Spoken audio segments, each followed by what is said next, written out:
Hello everybody and welcome to the Irish Rap Roundup for January of 2021. In this video I'll be reviewing a number of this past month's Irish hip hop tracks.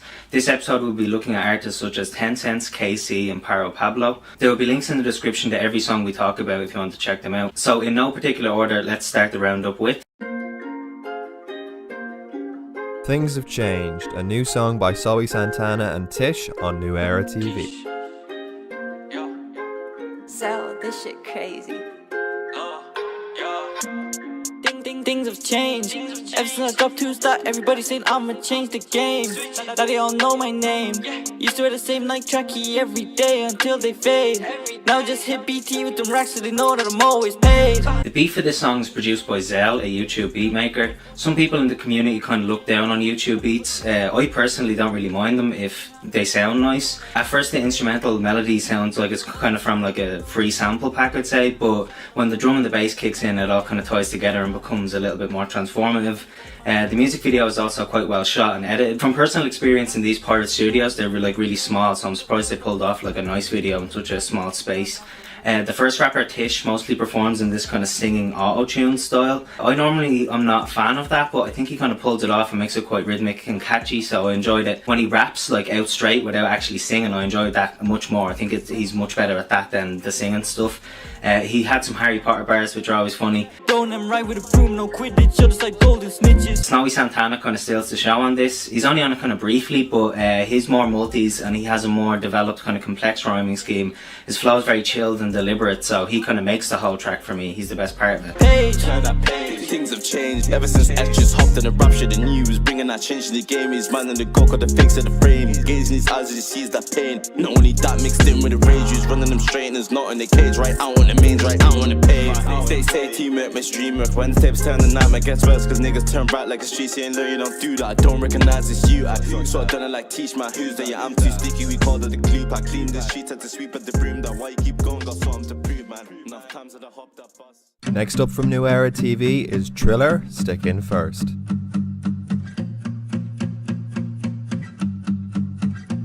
Someone put shame on the way it's gone. Fake G's chasing fame. Who is paying you? Knowing yet you claim you get paid by your phone. Go away and watch me take this throne. I really like the hook and the chorus on this song. The video was kind of samey with a lot of urban culture cliches, and the use of black and white isn't always my favourite. Like sometimes it has to be used effectively and sometimes it's just like a filter they add on. But I think Triller is very unique and has an original flow, and his rhyming scheme is quite different to what I've heard from a lot of different rappers. Like action, rolls got the packs landing, the snaps active. Hit me back for the chat and a backstrap. If I come back and attack on these mad faggots, a rap that he have it, but ain't got jack shit. I'm king in this rap shit, I'm only getting started. Oh, what as hell, we just come from the get-go. It ain't hard to tell, we're just coursing the get-go. We're just trying to live well, do the worst things to get though. We're just avoiding the sales, to getting forward, bro, and let's go. It's not always on beat, but when it is on beat I really liked it. The instrumental is incredibly different than a lot of hip hop songs you hear, so I enjoyed that. I enjoyed the lyrical content calling out like fake rappers who lie in their bars. The song is experimental, and even if you don't like it, I still think it should be recognised as an attempt to try something new, and they always kind of stick out to me, those type of tracks. What real is, we're bred to be like raw dogs. We get this bread at all costs. My bros and this and all talk. We stay up till it's all gone. Rats always kick the door off, looking for the sawn off. We come to the same place, just a different position. We're in the same. The channel formerly known as DNK Music, now known as Young Hustle C, has a new song from its namesake.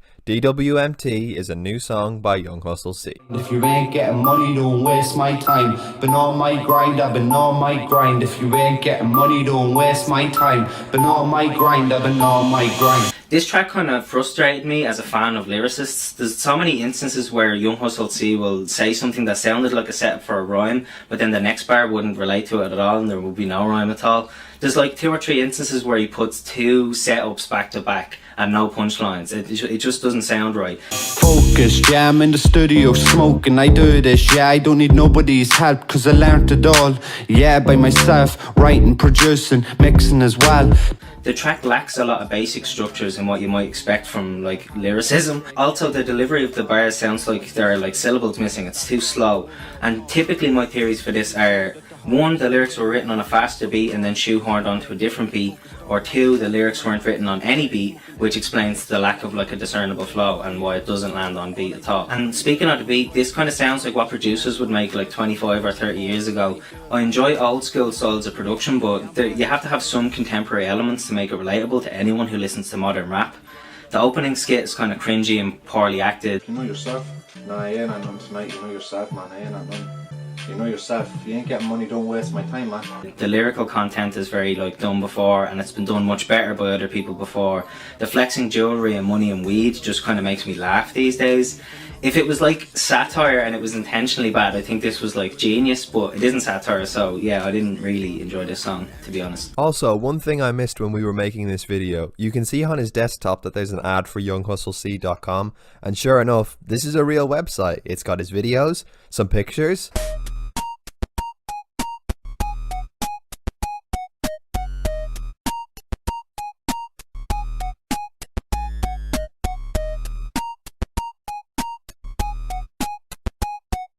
and his thesis statement where he says he is trying to influence others with choosing better life choices, waking the world up to see the real reality of Ireland. So if you're a super fan, fill your boots. Done in house, ain't no money going out. DNK music, yeah, that's what we're about. If I wasn't here rapping, probably out trapping. I'm known for the action, known to make it happen. The dog's where I'm at, I was gone but I'm back. Now I'm doing more than ever. I know we got problems, but please keep your head up sometime. About 2 weeks ago, Paro Pablo released a new video, Footprints, Fingless Freestyle.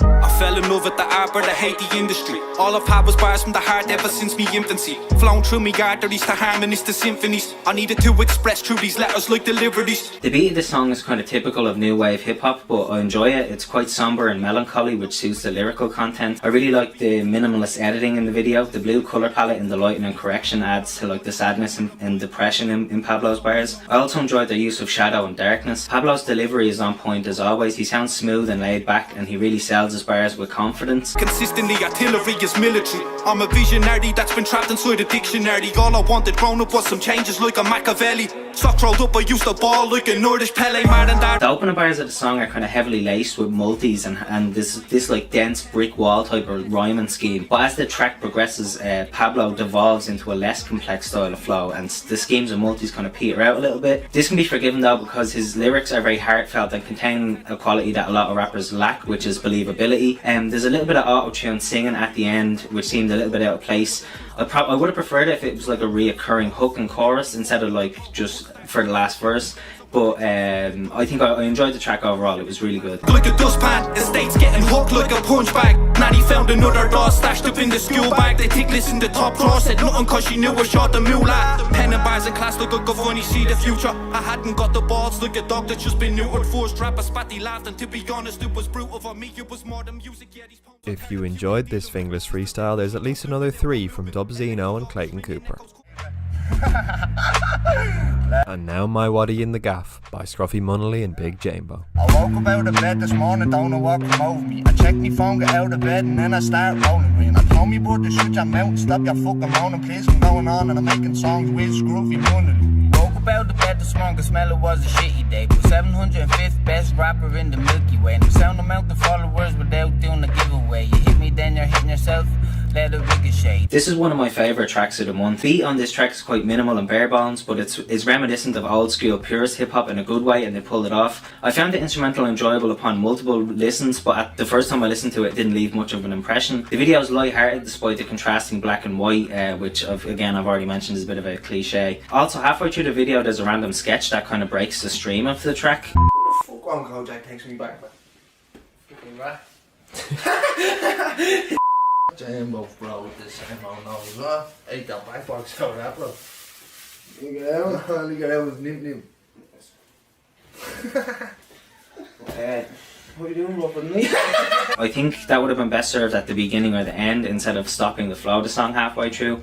But to talk about the actual song, in terms of rapping, I think Big Jambo outshines Scruffy Munnelly. I'm a stale Eddie with the pale Eddies, but I stay ready.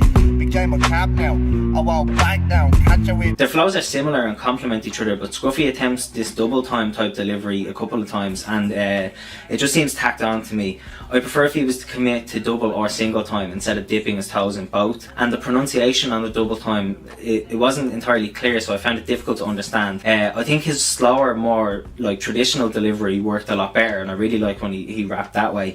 But Big Jambo keeps like a consistent flow the whole time, and he doesn't speed up any time, so that's why he kind of edged it out for me. Both of the boys have this tongue-in-cheek comedic approach to their lyrical content, which I really enjoyed. They're not taking themselves really seriously like a lot of rappers do. Overall, it seemed like the boys were having fun, and I found the experience of this song and video quite enjoyable. I listened to this one multiple times. Probably end up on the Bobby and the Smack and the Dollies and the Jacks and nobody give a rat's. Probably end up on the Bobby and the Smack and the Dollies and the Jacks and nobody give a rat's. But of my waddy in the gaff, no bad look and lab ropes. Walk in with slash hook and bitch. Up next is 10 Cents, Say So.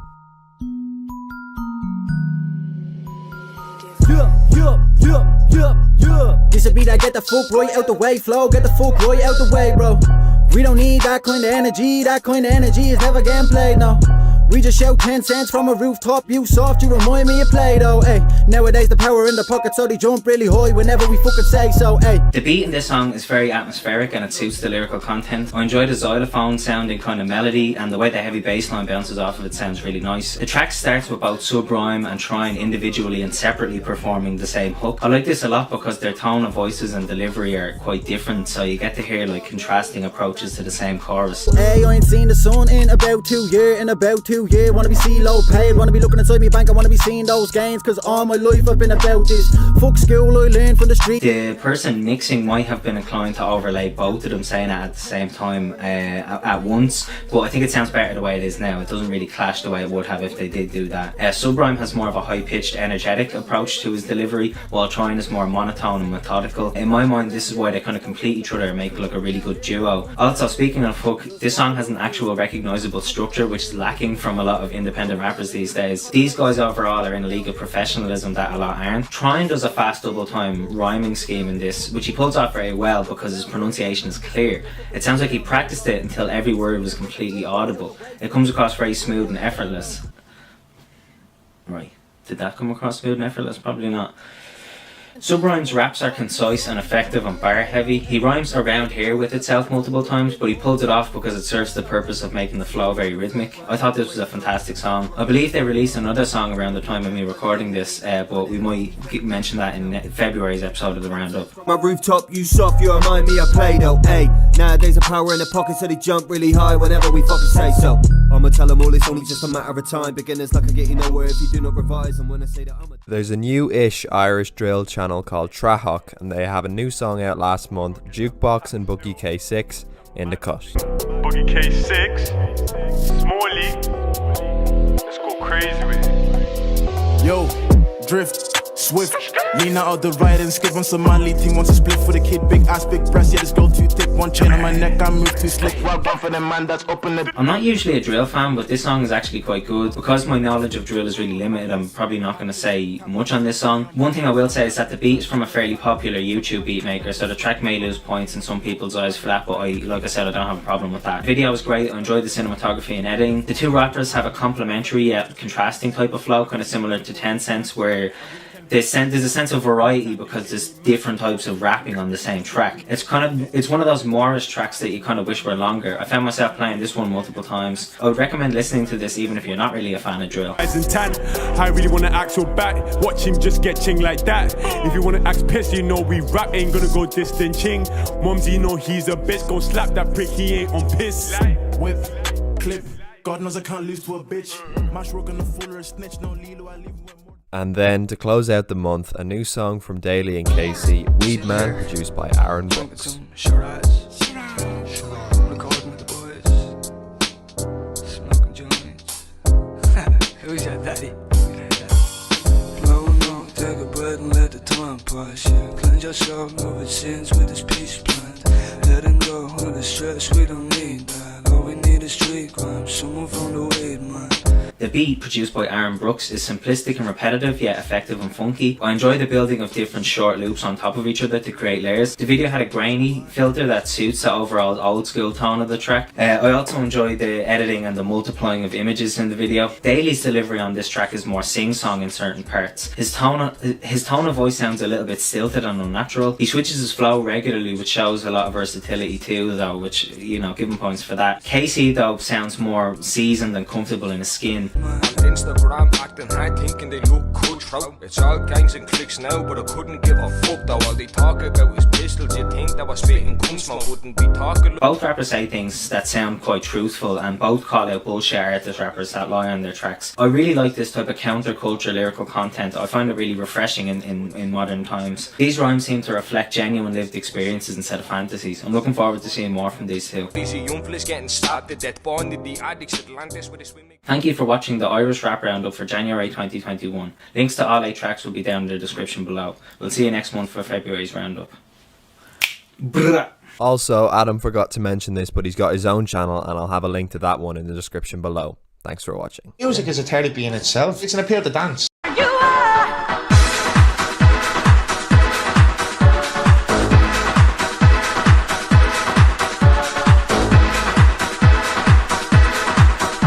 Hello everybody and welcome to the Irish Rap Roundup for February 2021. This is a show where we review a few Irish hip hop tracks from the previous month. We've done an episode of January's releases if you'd like to check that out first. I'd like to shout out a few songs released in January that we didn't get to review last time around. These are Ja 1, Farm Block Freestyle and C High Tea and Bourbon. So in no particular order, let's get started with Day One is the third single for Sons Phonetics' third album, Nakatomi. Another day, another chance to turn something to gold. Another untold story unfolds. The beat smooth like peanut butter on toast.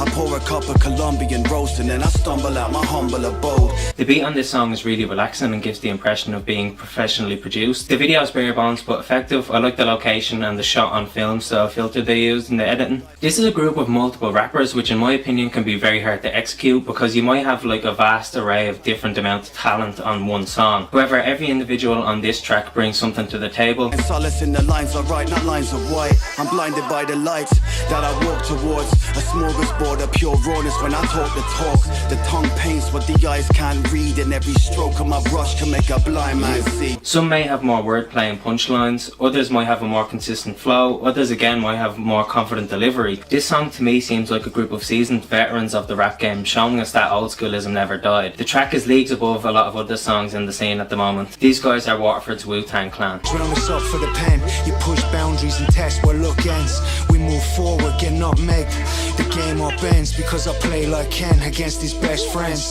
It's end level, cast shadows over the pond like Ben Nevis. Big Sio Truth 2 is a new video from Simon Young. Some don't understand me, others don't believe. The rest they try to deny, they keep me hidden up their sleeve. No one wants to see it, to see it is to live it. It's who you won't concede, it'll be that soul that seeks forgiveness. Most don't know what stop to think, extend my hand so man can reach me. Hell, whenever folk do need a shot of spirit just to speak me. Running from the evidence, too scared to try confront. Sharing every trouble, every care and fear you bottle up. I like the video for this track a lot. It reminds me of the re-edited video of Gorillaz / MF Doom November Has Come. The video is a perfect example of how to just shoot a rapper performing and then turn it into something visually stimulating. The editing of the video isn't too over the top or flashy like a lot of other videos are. The beat to me sounds like it was influenced by a lot of modern trap. The heavy 808 style bass complements Sio's deep and gravelly voice. The lyrical content has one foot in conscious rap while not going fully down that path. Below the touch, read a motherfucking book. You can't evade the present like a crescent's tip tip. It's a blessing, you should treat the ever present like a gift. Life ain't but a roller coaster ride, and you know it gotta end some point in time. I enjoy this because sometimes rap with a message can come across as if it's speaking down to the audience, but Sio doesn't do that, and he also addresses people that may not like his style. This is a breath of fresh air for me because I'm so used to hearing rappers talk about how deadly they think they are. I'm the best MC in North Kerry. The bridge and the chorus are great in my opinion because they're basically just more bars in the style of a verse. Sometimes this structure can be detrimental to the track if the chorus doesn't line up with the verses, but Sio's pen game keeps the whole thing sounding consistent. Sio seems to have a deep understanding and appreciation of hip hop, which definitely needs to be recognised. This guy is one of the OGs, and in my opinion, he has never taken a step out of line. To a glittering hell with no love, show no. It's a bit of high tump, no blood. It's a wicked war, dirty little stem, no good. But this wood is what you make it, and you get from what they take, and they stand from on the throne, and a bit of other sake. From Softboy Records comes Superman by Gavin DaVinci. Matter of fact is this, ain't nobody at my shit. Way too accurate. Almost say I never miss. Almost say I never will. Might finish with trap then drill. Kingpin status, I want it. No big dilly, don't be silly. Want some trouble, you got it. The beat by Keen Kavanagh left me with mixed feelings. The woodwind loop sounds really nice, but the loudness of the bass in the mix is really obnoxious to me. I like the choir style instruments, but I don't like the drums, and even I don't like the pattern or the individual hits. It's just not to my taste at all. Although one must recognise the fact that Softboy Records are trying something new. They're the only Irish label I'm aware of that has such a broad range of styles. They have versatility whether you're a fan of that or not. In terms of rapping, I think Gavin DaVinci has potential, but there's some room to improve. He definitely rides the beat properly and he has a certain presence on the track, but the writing on this song just seemed uninspired to me. There isn't a single bar that stood out or that is memorable. The hook is just plainly unimaginative and very repetitive. One thing I enjoyed about the song was when Gavin's bars kind of broke down into a sort of lazy mumble. I thought this was funny because it reminded me of D12's Purple Pills, where Eminem does a similar thing. This is a clever reference to me because a rap song called Superman is immediately going to get compared to Eminem. Overall, I have mixed feelings about the song. I feel like it's worth a listen just to see what Softboy Records are up to these days. S on my chest, no, S on my chest, no, shit on my sleeve, wipe that clean. Perfect Timing is a new track from Rails and 6-1 on Deerfact TV. Still a blade on my hip when I take that trip and nobody there gonna stop me. If I get a good grip then a blade won't slip and somebody's there getting PUBG. She feels the tip and she bites her lip, if not then she gonna get sloppy. The beat on this song is kind of a typical drill style instrumental. It sounds like it has a tag at the start, but that could just be a sample as used as an intro. As always, my knowledge of drill is limited, so I'm going to keep this section brief. I want to say that I enjoyed the video. There's a little bit of flashy editing, but it's used sparingly and effectively. The first two rappers were of similar quality, but the third made the song for me. Yeah, that pack came in and it smelly junky smoke that, now that gas like Texaco. There's no where we're run, but we're low-key. Council let's stay come hot like Mexico. His bars aren't necessarily on beat, but the flow sounded right and he sounded quite well rehearsed. All the rappers seem to rhyme on unconventional drum hits, such as like kicks and hats, instead of typically rhyming on a snare like all the other rappers do. This might be a drill thing though, but as I said, I'm clueless about the genre basically. That black dot hoodie and love, can't leave all his body, that shit so sad. Ah man, how could he? Still a blade on my hip when I... AZ Farrelly recently did a Hotbox session over at Hotbox Entertainment. I'm in me bedroom, sitting on the bed, but I'm not really there. See you inside me head. I'm thinking about the things that everybody said. How you work a 9 to 5 and then retire till you're dead. I won't speak much on the beats in this video because I'm fairly certain they're both old instrumentals that have already been rapped on. The second one is from a Farside song and it's my preferred beat out of the two. The editing in this video is actually pretty funny. There's these weird overlays like cages and bombs and a heart and like a cross. The way they randomly pop into the frame just made me laugh. Prefer to, cause I seem to snap way more than I prefer to. Everybody saying I have to do. His lyrics are thoughtful, poetic and inspirational. He does this classic rap trope a lot of rappers do where they shout out other artists they admire. It's always fun to hear from me because it's like a writer citing their sources. While technical aspects of AZ's rapping could be improved, overall I think AZ is a very talented and promising rapper. Myself and all my close friends, oh, so many people gonna. Next up is Wake Up Part 3 by 10 Cents. We're the hottest right now, try stop us right now. We're the topic of discussion, watch them gossip right now. Bunch of undiscovered pussies trying to copy hairstyles too slick for these gobby little pricks. Catch your body right quick, I'm the shit. You're pissing in the wind with your shots, every single one miss, little bitch. These guys' work rate is unmatched, so I'd expect to see their name pop up a lot in this review series. This particular track has a beat that begins in one direction but then is immediately followed by a heavy drop and change up. I like this method because it's like the producer showing you they're so deadly with samples they can waste one just as an intro. This track doesn't have Trine, the English MC, which is the other half of 10 Cents, which makes me question why it's called a 10 Cent song. This is common enough with two-man rap groups, but personally I don't see why these songs aren't just released under the solo artist's name. However, I recently found out that Trine produces, so he may have made this beat and that's why it's called 10 Cents. That being said, Subrime's flow hits hard as always. I want me bottoms round me ankles from the weight that's in me pockets, yeah I want stacks. I want the model on me arm, Louis Prada, Lil Rocky and that Gucci got Chanel up on a whole bag. Hold that tongue, kinda going off the topic. I've been trying to keep it chill, boy, don't know how to stop it. Think I need to try some pills, cause the weed keeps me rocking. Couple hits and then I kill any beat that I can bop. Even when he doesn't have multis or wordplay, he still has a certain rhythm and mastery over the art that can't be denied. Subrime's lyrical content is similar to other rappers, but he pulls it off a lot more successfully. To me, this is because he approaches similar subject matter, but with a more emphasis on delivery and flow. Personally see Subrime as an example of how to rap in an established style while also standing out as unique. In that shit since day one. Yeah, you talk, but when you see me, you and all your little mates run. Fake cunt, get up in me face with your hate, but talk behind me back. Then when you see me, think what mates look. War Cry is a new song from Light Knife with a beat by Mikey Brennan. Don't chat to me time I speak is a masterpiece. You can't handle beef when it comes to war, and the going gets tough, you ask for peace. Cancel me if you can't hack the heat. I can't stand the scene, it's pure blasphemy. The audacity of these casualties, born victims when I smash the beat. The Beat by Mikey Brennan has an interesting use of reverse notes as a melody. This can give tracks a creepy and unsettling tone. The bass is very drilly, as are the drums. There's a bit of a trope in the breakdown and outro where there's like voice clips from gangster movies. That is used a lot, in fairness. The video by Stephen Weir... I'm not going to even say who the video is by. The video is well framed and lit, because there's like 3 cinematographers on that shit. The video is well framed and really well lit considering its exteriors at night. The editing is basic and not in your face. I like the locations in Dublin city centre. However, I have seen those red stick lights in multiple music videos over the years now.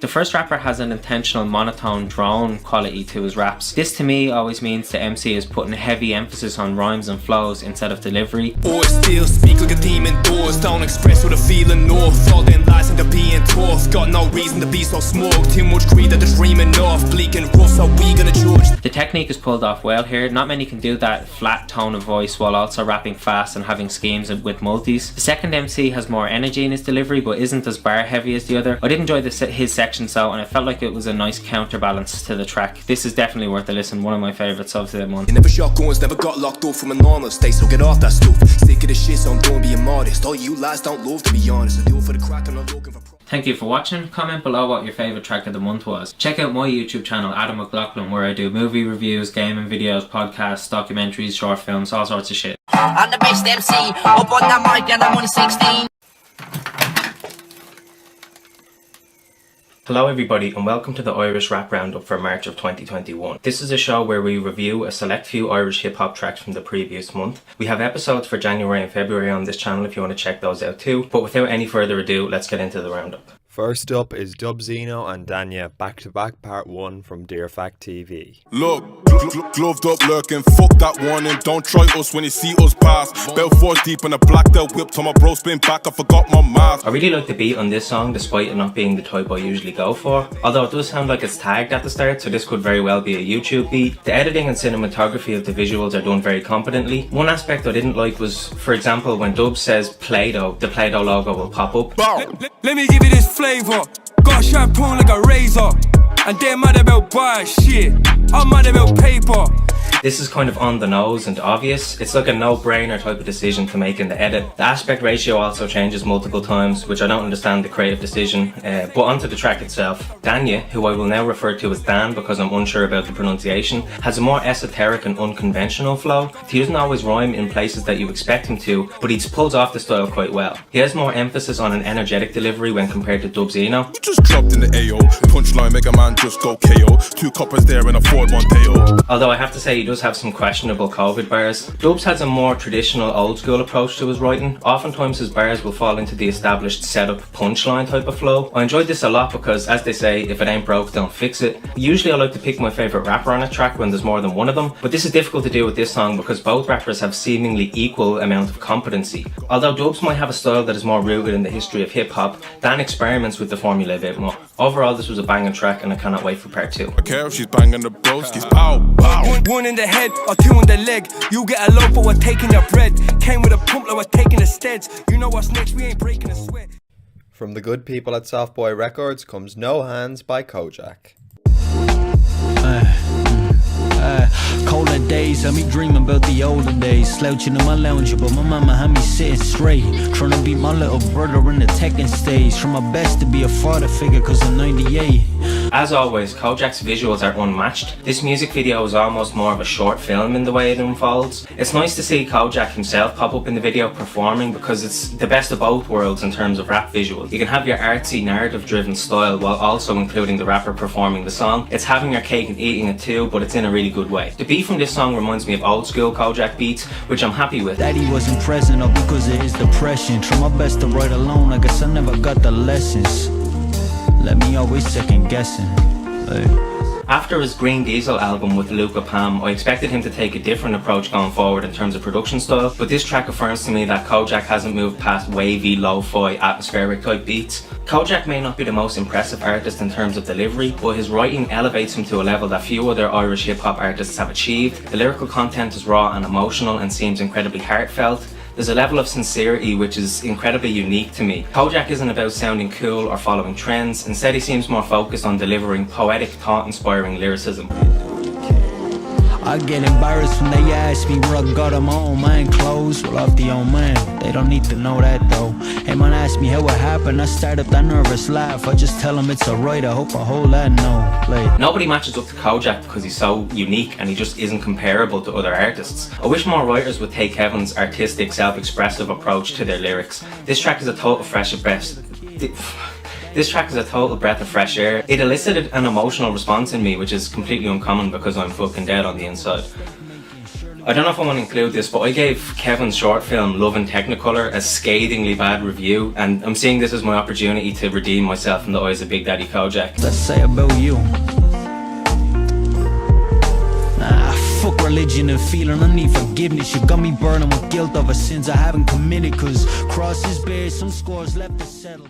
Next up is Out Straight by Scruffy Munnelly, Big Jambo and Duffy, and this is where a clip of the song would go, except I went looking for it and I couldn't find it, and then I messaged Big Jambo and he said they deleted the song because they thought it was shit.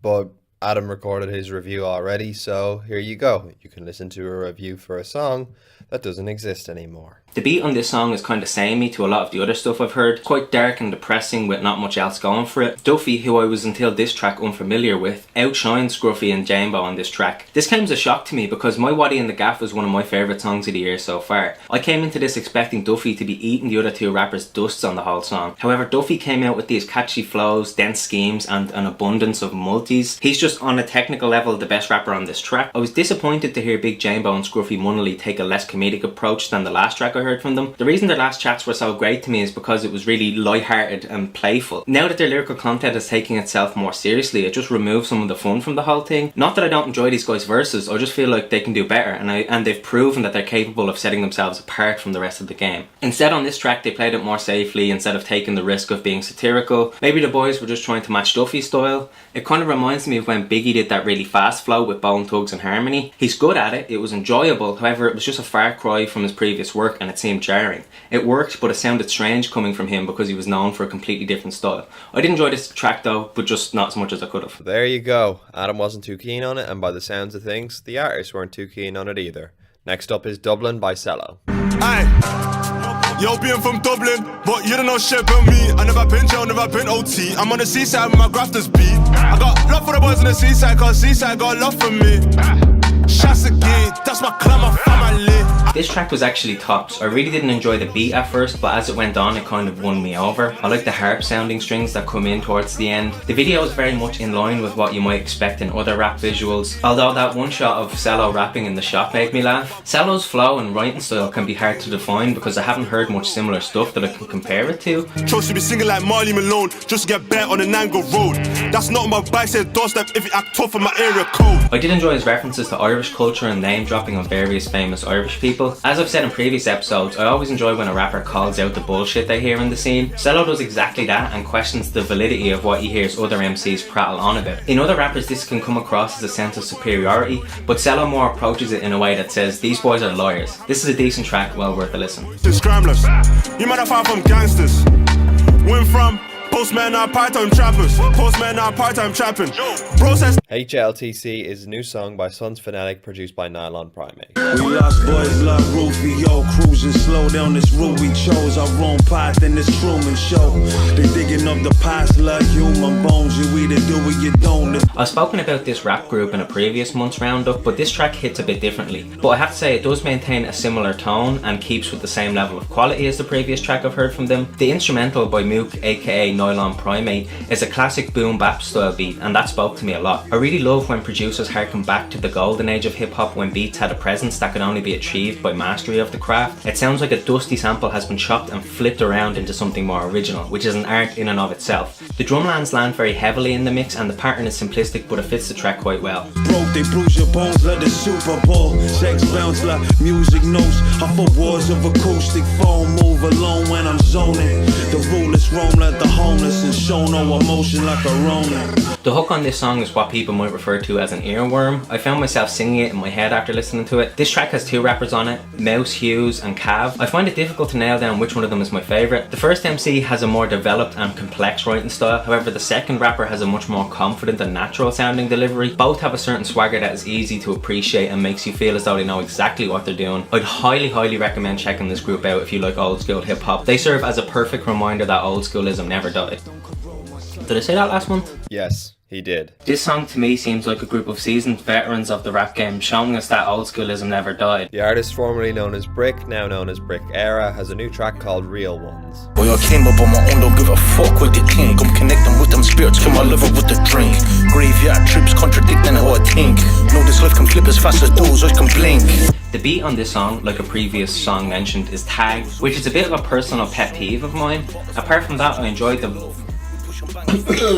Put that in, definitely. Drink, cause I really miss some real ones. Belly's full of hunger, really had to go and steal something. Apart from that, I enjoyed the vocal sample being arranged to be used as a melody. The visuals are mostly decent and serve the purpose of accentuating the tone of the lyrical content. Brick seems to be pouring his heart and soul out on this track and bearing very personal information. A rapper being at all vulnerable or honest on a track, sadly to say, is rare. I enjoyed it quite a lot and I see miles of potential in Brick. He may not be the best of the best, but he appears to be on the right path to becoming someone who stands out in the scene. I know I said he is to some degree unique, but he reminds me a lot of the Dublin rapper Finch. Kill my void for just a second. Rather than survive, I got through my adolescence. In the present, I wrote his Lex Power Laureate. R.I.M. moment stops at the glorious. Rather get the glory, it's plain and it's obvious. Life's Ariana if I end up victorious. All that is two spice bags, one with no veg. Hedge my bets on if my bucket is the go ahead. They both have this way of expressing themselves that comes across as being completely factual. In a climate where the majority of rappers are playing exaggerated extensions of themselves, it's incredibly refreshing to hear someone keeping it real.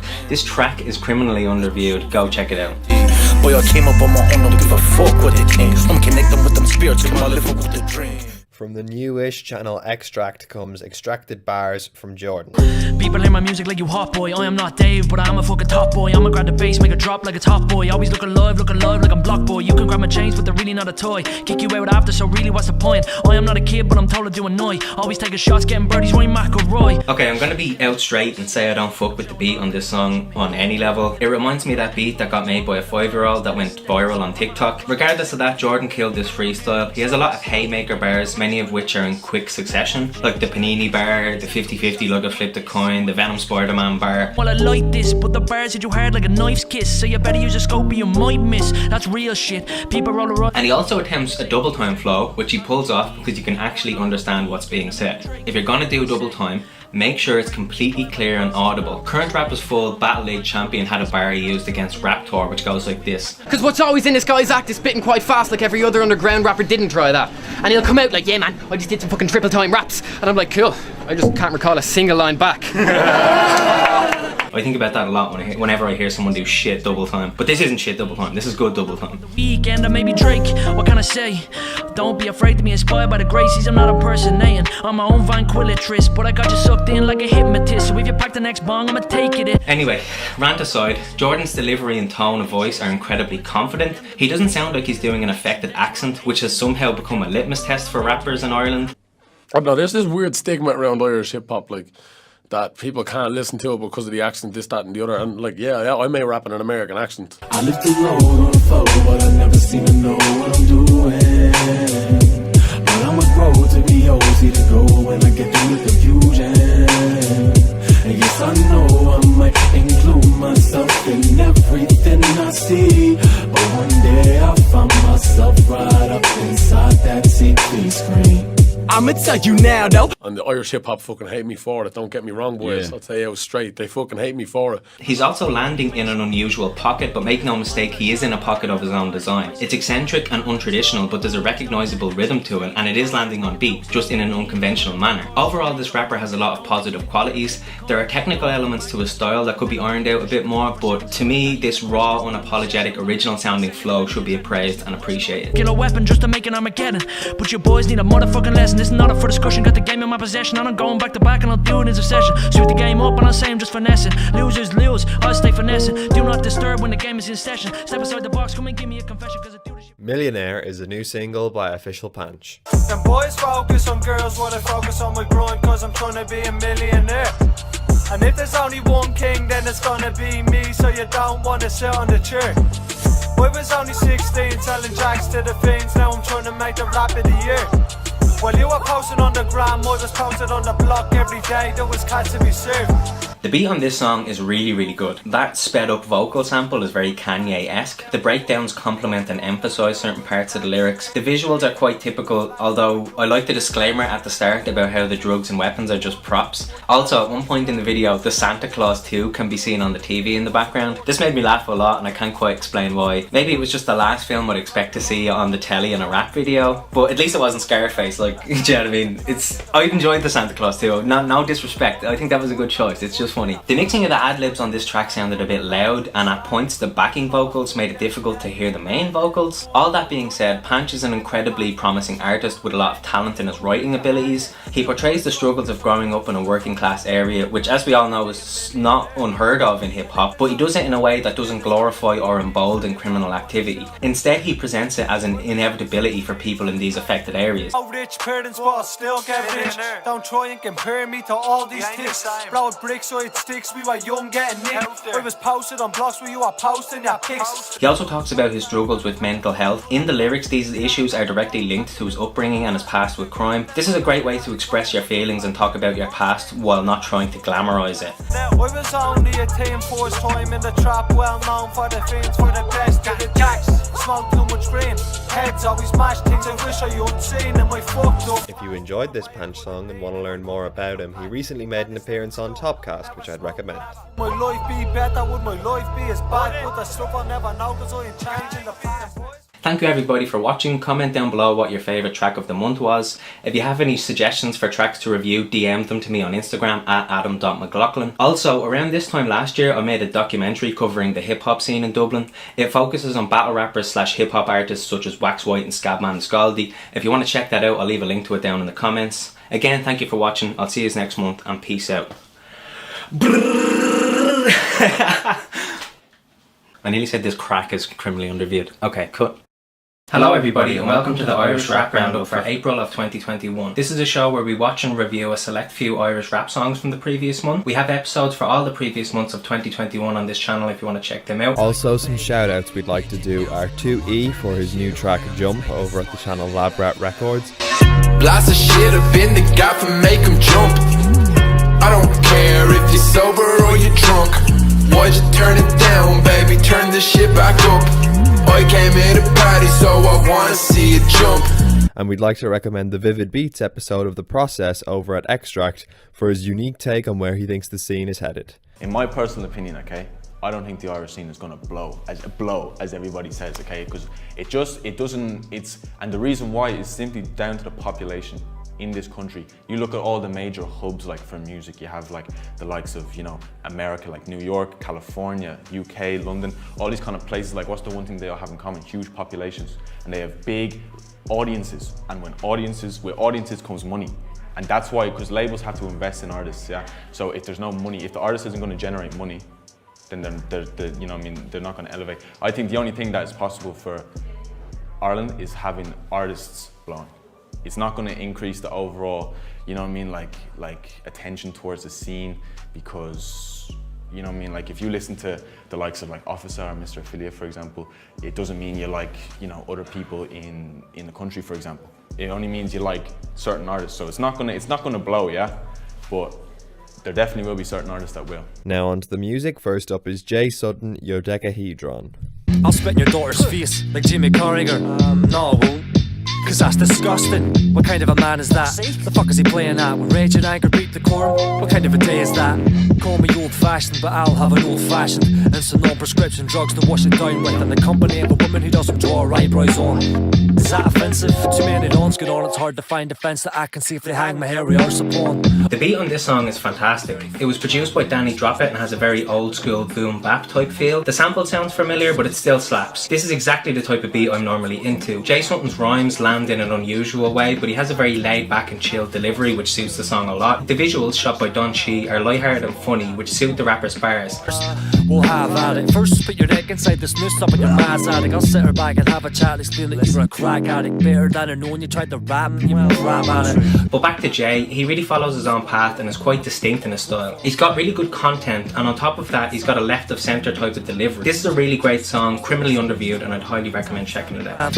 Branded unsinkable, I stand the last plotting candid unthinkables. I mingle with the common man and turn my nose to hoity-toity. Booked up on the Philharmonic, I need to play the Beastie Boys. Next up is the return of Fionn Costello, aka FMC, with his track Snowman on Dear Fact. I'm a snowman, cold man, I'm a nomad. Swinging swords in me hand, look at Conan. DJ. I'm born munchkin, these books, things they call man. Barca Prodigy, I'm a messy day of Bojan. Snowman, cold man, I'm a nomad. Swinging swords in me hand, look at Conan. I'm born munchkin, these pubs, Kingsley Coleman. Barca Prodigy, I'm a messy day of Bojan. The video to this song by Ed Did It is a little bit over edited. At points it is fine, and at other times it can be a bit much in terms of flashy transitions, drone shots and high saturated correction. The beat by Call Me G sounds kind of poppy and more clubbish than it does hip hop or drill. It isn't great, and I'm not sure if the beat really gels with somebody rapping. FMC though is quite good as always. He's a killer lyricist. Precision, fuck whipping, aka I'm funny flipping. That board's favourite sex position is the exorcism. The pussy shaking all about when the it was in it. It almost doesn't matter that I don't like the beat because FMC's rhymes nearly make up for it. Also, the hook on this song is basically just more bars repeated, which I'm always a fan of. As I've already said, my main issue with this song comes from not liking the instrumental. If someone other than FMC was rapping on this, or someone who wasn't as good as FMC, I don't think this song would be worth listening to at all. I think he's the only thing that makes this song bearable. So I'd listen to this song if you're into pop music or if you really like FMC. Side hood, I'm grand, I'm good. Let me smoke my bud. I'm a snowman, cold man, I'm a nomad.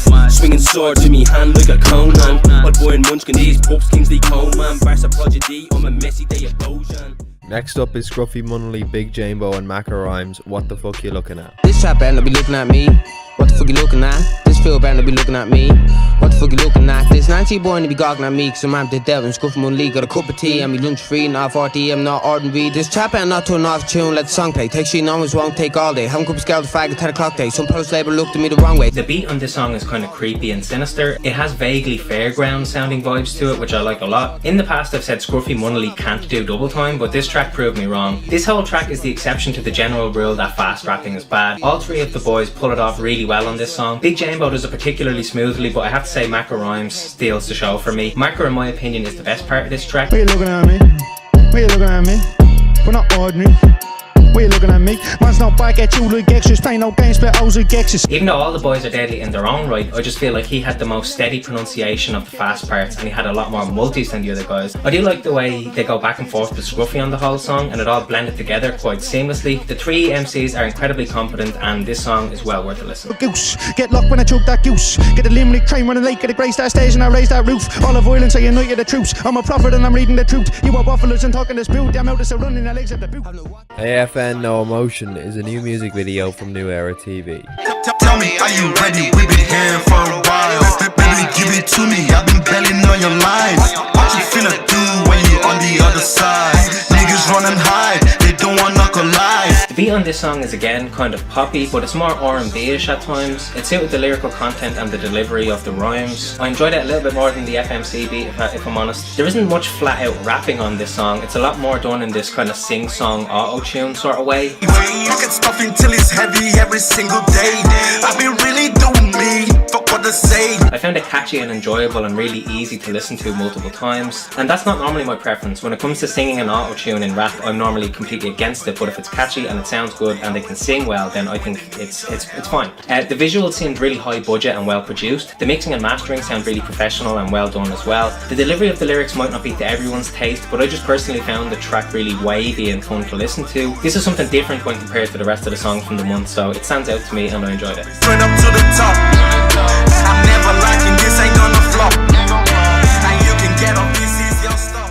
From Soft Boy Records comes Town Is Dead by Kojak. I just got my head kicked in from the boy a bit of smoke, cause my face didn't look the way it should've when I paid him. Rank 16s just to get the head straight, bullet straight, spitting in the cold, wish I had a bait him. The beat on this song is kind of new wave and experimental. It has a strange use of distorted electric guitar, which isn't often heard in hip hop. Overall, the sound of this track is very unique and original. There's some interesting breakdowns, and the mixing and mastering, as always for Kojak, is phenomenal. The lyrical content is somewhat abstract and has elements of conscious rap. Oh yeah, dwelling on the past, got my present in the corset, pony on the dashboard, bookie bell flooring. I prefer the out straight verses rather than the hook and the breakdown. I just didn't enjoy that at all, really. Overall, this is a very unusual song. It's not my favourite of Kojak's, but it's certainly something incomparable to most other songs. I really look forward to the full release of this album. I think Kojak's got some treats in store for us.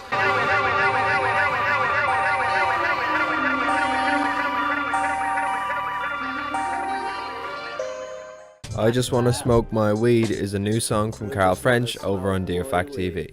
Yeah, 3 grams and a 50 chat. Give it back, that's not enough, we want that 50 chats. Sticky buds, I want them big and fat and crispy. Open up the bag and get a whiff of that, whiff of that. The beat on this track sounds reminiscent of purest old school boom bap, which I like a lot. There's a dusty jazz-like sample that's looped perfectly. The hook on the song is buttery smooth, as Carl French always is. He has plenty of multis, he uses complex schemes quite often, and he raps about a familiar subject, but he still keeps it fresh and fun to listen to. Vicinity, what's happening, storybook? Get at me for the plug of a big fat joint of gelato 41, bro, it tastes beautiful. I enjoy tracks like this that are short and sweet and don't overstay their welcome. Carl is known within the battle rap scene as being a particularly good rapper, and I feel as though the standards within the battle scene are much higher compared to the rest of the Irish rap scene. So if you're acclaimed as a battler, I think that says a lot about someone's dexterity in terms of rhyming. And just a little note, I wrote this review when the song was released before the video came out, so that's why there's no talk of visuals in this review, but yeah, I love this track, it was great. Smoke my weed. Fucking ask me to how to rap with. Smoke a joint, stop annoying me. I just wanna smoke my weed. And now Roll Me a Bullet by Faceless. Roll me a bullet, slow drag a pull it, blood into autumn, let it blossom, clouds like cotton, gone and forgotten, tell you something while I'm saying nothing. I have conflicted feelings on this track. To start with the positives, the beat has a simplistic composition, but it works and adds to the overall moodiness and emotion of the song. The singing chorus / hook thing is performed well, and good singing in a hip hop track is quite rare. The lyrical content maintains a consistent and steady tone throughout. But now to move on to some more constructive criticism, the flows on this song are a little too left of centre for me. Don't drain your energy into this, live life bliss, hidden in the mist, not looking at the shit pit of existence. Good riddance to wanna be villains. At times it's incredibly slow and sounds like there's syllables missing, and at other times it's incredibly fast and it sounds like there's too many syllables. There's times when there's big gaps of silences between like a setup and a punchline, or even in the middle of a line. It just my theory behind why rappers have issues with the number of syllables is because they don't construct the bars while listening to a specific beat. It sounds to me like the bars for this beat were written on one slow song and then a fast song, and then both of them were put into this song, which is somewhere in between the two. And that's why the delivery of the lyrics don't really fit the somber, depressing vibe of the track's beat. But to wrap it up, I think this song could have been a lot better. If one type of flow was committed to, then maybe I could have warmed up to either the abundance or lack of enough syllables to fit the instrumental. Going forward, I'd recommend to whoever wrote this, have a steady, stable, consistent flow throughout the whole track. Either, it doesn't matter if it's going to be in a draw, or if it's going to be double time, or if it's going to be fast. I just recommend consistency because it makes it easier for people to vibe with your song. That hunger ripped this place asunder, our days are numbered.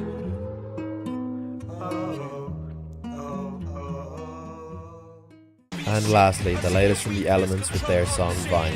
I thoroughly enjoyed this song and music video. The visuals have an incredibly effective use of black and white. They use this contrasting style to create a dark negative space around the artist, which puts a lot of emphasis on their performance. Instead of just filming a regular rap video and then slapping a black and white filter on it, this video seems like it was planned from the get-go to be that way. The editing and cinematography are really good and not overly flashy. The beat has elements of punk rock and it reminded me of a less heavy, more palatable version of a Rage Against the Machine song. Don't matter me, maniacal ways, people so bright. You might be labelled as a man, but you're a lady in fright. There's some funky turntablism and cuts towards the end of the beat too, which is almost becoming a relic of the past that artists can't do anymore. But onto the rapping itself, I really like both MC styles on this track. It's often the case that artists and rap groups will have similar vibes to one another so that the track has a level of conformity with itself. This can sometimes be to the detriment of the individual artist's unique qualities. However, these two guys have a consistent level of quality with one another, but also have distinct styles from one another. There's enough similarities that it isn't jarring when you go from one to the other, and there's enough differences that you're able to distinguish which rapper is which. This is a really good song, possibly my favourite of the month. Also, fun fact I got from one of the members of this rap group, the Fender Telecaster that's in this video belongs to a member of the band Status Quo, and the track's instrumental also contains a Status Quo sample. And I think there's a P on the bass, and the P stands for Paddy and Pat because that's the name of the dads of the two rappers, and their dads were big into Status Quo. So chick man, logically, the government controls all your autonomy. I'll put the back down, honestly, but get your fucking hands off the currency, man. Thank you for watching. Comment down below what your favourite track of the month was. I'll see you next month for May's episode of the Roundup.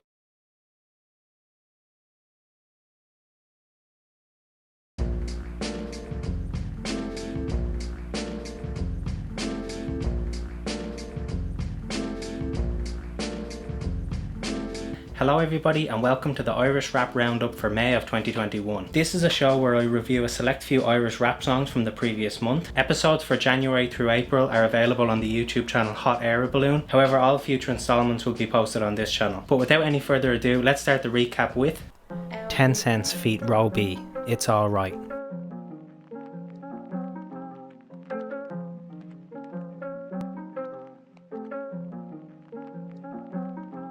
The beat on this track is very much in the style of trap, with a heavy bass contrasting with the high-pitched strings and woodwind sounding instruments. The style of the hi-hats is very much in line with trap too.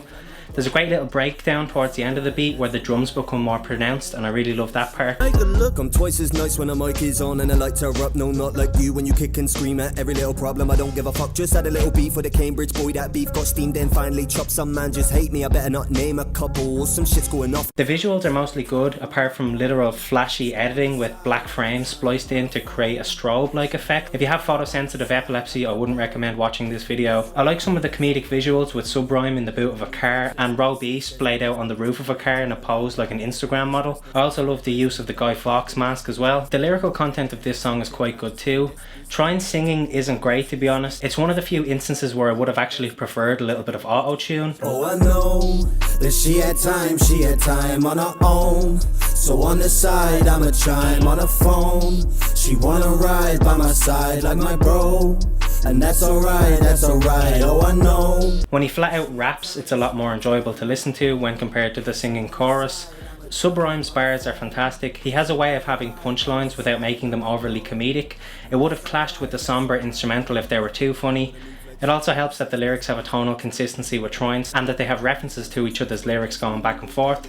Calm down, say less. Got the jaw snapping like an apex. Only got the big melt which I make there till I snap off. Then you wonder where I mates when faking threats. We won't get you nowhere. So save your breath cause the ice is thin with a slippy slope here. The shit just no fair. Every single thing that this little can touch his tongue. On this track though, Roe B completely stole the show for me. He has a lot of what rappers call technicals. This essentially means that he has well structured schemes, a lot of multi-syllable rhymes, and he always lands on the beat and in the pocket. Look down when I enter the fray. Look now, don't slouch up, man, to be straight. But well, somehow the L's that you take got you wound up now. Yeah, bent out with shape, cause I have a confession to make. I'm fucked up now on MDMA. I wanna trip right down memory lane. Do so many yokes, I got egg on my face.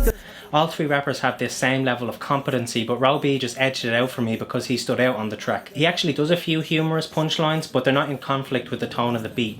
This can be difficult to pull off, but Ro Bizzle does it really well. He has a more high-pitched and slightly nasal tone of voice, which makes his style more pronounced when compared to Trine and Subrime. I guess the cat's out of the bag, like your missus when she's at the sesh, getting passed around by the lads. See, I don't ever rewrite, I'm precise, pull a rabbit out of a hat, so get these rats about on me gap before they catch the back of me hand. Speaking of Ro B, he had a solo song this month, which leads me into the next review. Ro B, Ogma.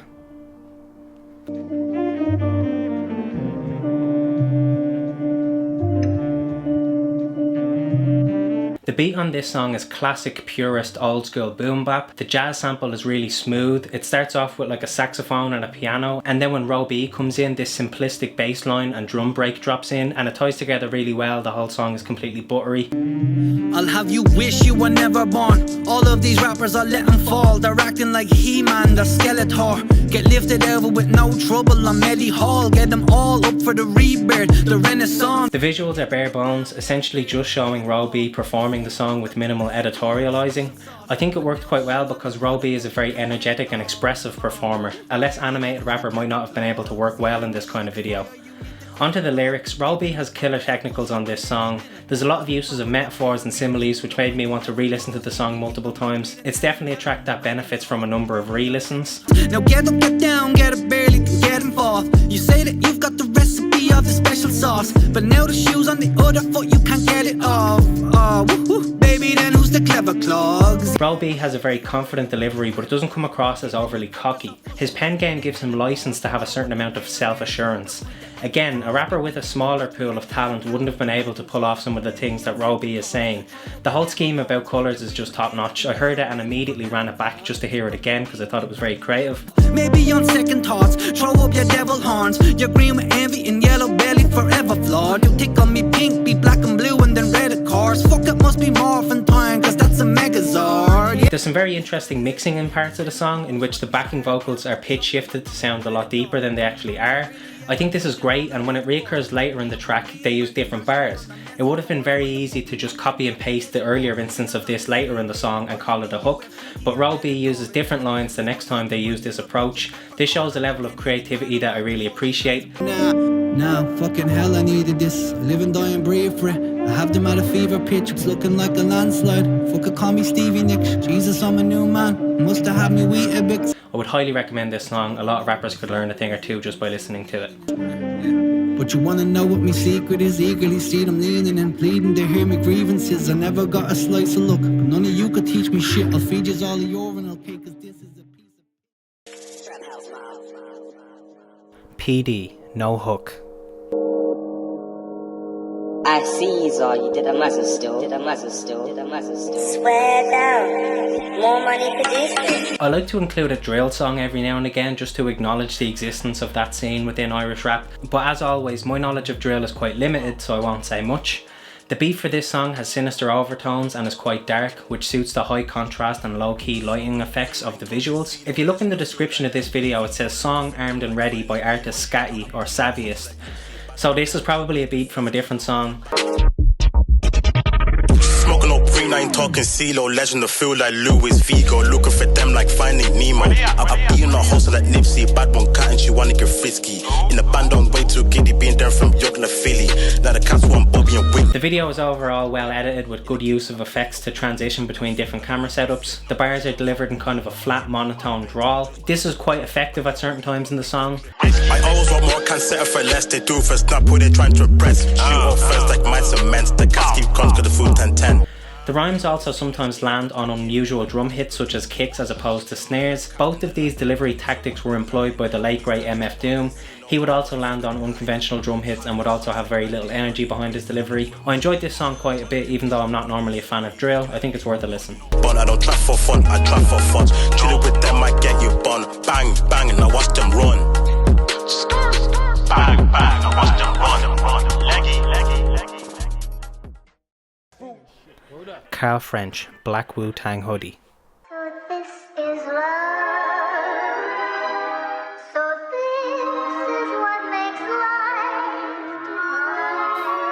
This track is fucking animal. The beat begins with a sad, melancholic sample that makes it seem like the song is going to be more serious and depressing than it actually turns out to be. When the real beat kicks in, it's a totally different vibe, so it's what I'd call a masterful change-up. Denny clearly knows exactly what he's doing with his craft. The actual beat has really short loops that are chopped and arranged into a melody, which is a great way to sample things. A lot of people will just take a sample and add layers on top of it, but in this track the sample is flipped in a way that's reminiscent of beats produced on MPCs back in the day. Walked in with a face and black Wu-Tang hoodie, navy bottoms, stay.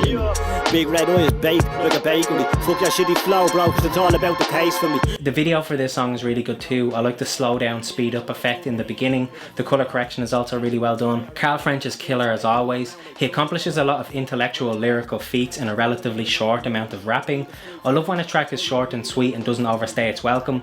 When the bars start, it doesn't waste time and it's just waves and waves of different schemes and multis hitting you in quick succession. And I got the flavour that'll make you go and wake your neighbour. Give me the pen and I'll go fucking in like a vibrator. 10 times greater, I'm higher than a skyscraper. Underground like child labour, you're a fucking time waster. But that being said, when the breakdown comes in at the very end, it made me wish there were more verses after that. Sometimes I use the word moreish to describe a song, and this song is exactly that. It ends really abruptly and left me with a sense that I could listen to Carl on this beat for countless other verses. Came from Dublin in the 1990s, Adidas stripes and Nike. Oh you mighty, living the life of Riley. Never had a penny, so having sense, that was twice as likely. Penny, sense, that was twice as likely. Carl seems incredibly genuine with his lyrics, and I don't doubt the validity of anything he says. This speaks to his ability to craft bars around what sounds like actual lived experiences, as opposed to what other rappers do, which is exaggerate or completely fabricate things for their raps. Carl to me is the dictionary definition of keeping it real. Great track.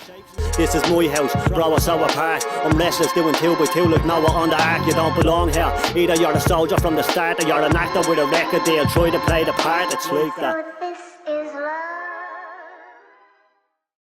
Chuckles feat Tommy Kenny and DJ TMB, The Killing Joke. Dance with the devil under the pale moonlight with Mr. Chuckles and his friend TK Tommy.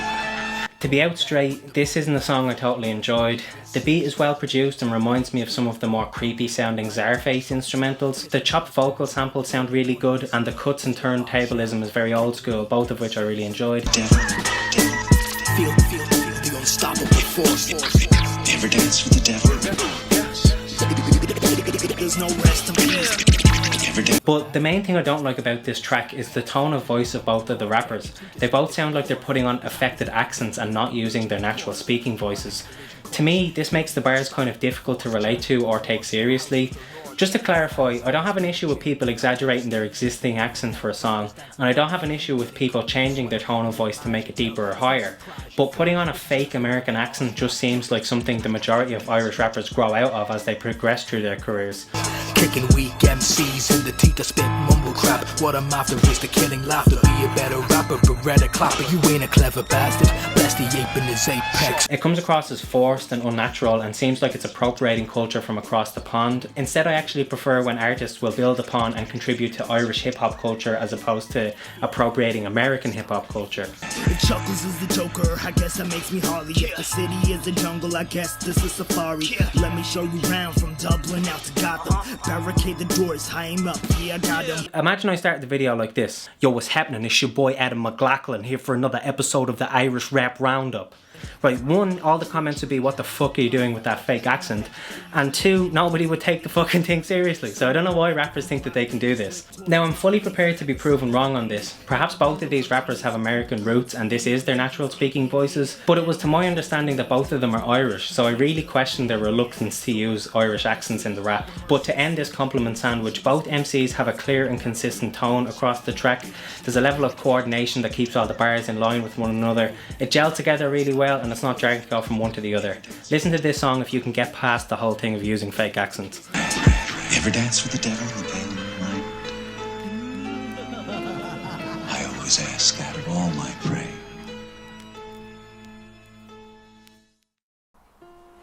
Shane Dean feat Amanda Healy, Have You Ever?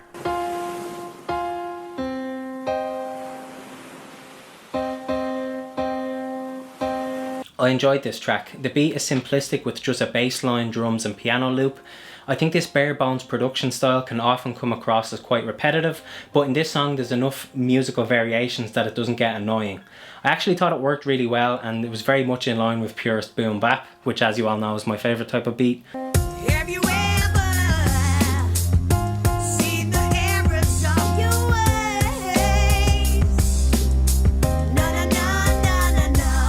The video is well framed and edited together quite well in an unglamorous kind of way, which suits the tone of the song. I also like the locations used for the video. The singing chorus is kind of generically written, but it was performed really well. Amanda Healy is clearly a good singer.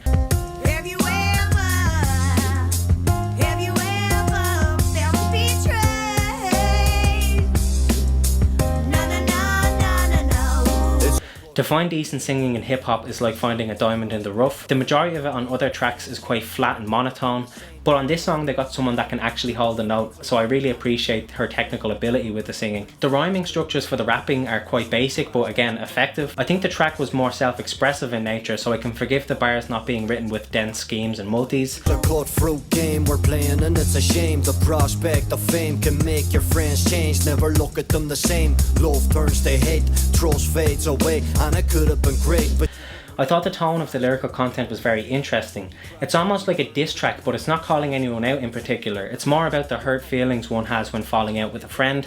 The song resonated with me a lot for this reason. I loved how it was talking about the loss of a friendship, but it wasn't being overly derogatory or insulting. It was more exploring the emotions of the ordeal. energy I gave you, I know the time I wasted. I'm trying not to care, but it gets me aggravated. Cause now you realise that I was doing all the chasing, but I shouldn't let it get to me. I need to stay creative. I think this is an unusual and unique song. I'd recommend checking it out for the originality of it alone. To me, this is a great example of how to express heartfelt, hurt feelings without going too much down the path of anger and resentment. Selfish bastard, but fuck it, my ambitions are intact. Focused on the future, I ain't never looking back. Still I really hate the fact that I'm writing this track, and now we're flying on without you picture what we could have had. I am Galway.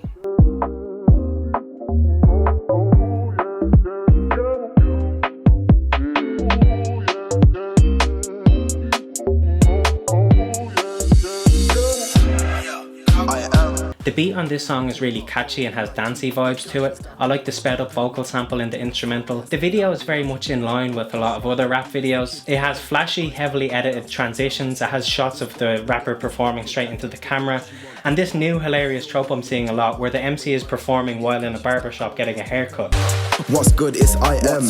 My guys catch birds and they fly them. Still ducking and diving from the sirens. No trident, half my team's on license. The ops know well not to try, man. Baby, your friend was peng, that's my bad. My young G don't try act, he flies packs all day, stacked up about 9 bracks. I think this is funny because just imagine the barber trying to give you a trim while you're spitting bars and the cameraman is circling around the chair with his fucking big fuck off camera. But anyway, I like the hook on this song quite a bit. However, I feel like the decision to repeat it twice is kind of just filler. Like, he'll say it once, and the length of that saying it one time could be used as a hook on its own, but then he says it again. Yo, boo, let me tell you about Galway. My team, we get cash and stack always. 2 paying ones in the gaff doing up 4play. I said, nah, boo, now she doing up 4K. Yo, boo, it's the kid from the his block. Eyes put a couple damn stacks on a wristwatch. This guap, gotta get this guap. Yeah, gal texting me, cause you want this what?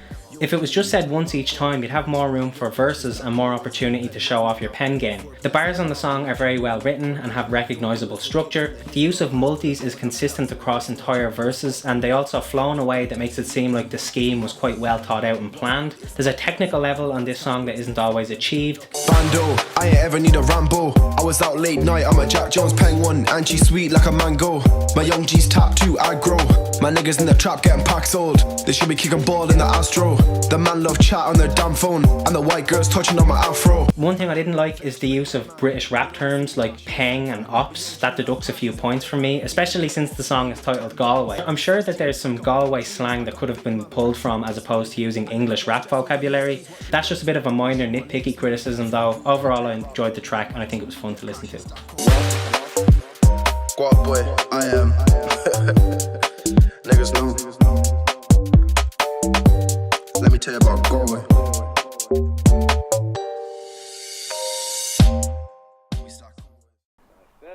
Arcane Soaks, Ghost-like. Perfect. That's a madness. Well, here, my phone just died. I'll call you back. Sorry you got annoyed. Sorry you got annoyed. The visuals for this track have a DIY feeling about them, but nonetheless they're of a higher quality than a lot of the other self-shot and self-edited videos I've seen. Some of it is slightly over-edited, but I guess this could just be an approach to try and add a sheen over a low-budget video. Sorry you got annoyed, I didn't accept your friend request, left your message read. I've been pretty swamped, softly broiling any existential dread. Only get depressed and send if you got lips for the kid or chemicals on the table like Mendeleev. The instrumental is low-key and dramatic, which really suits the lyrical content.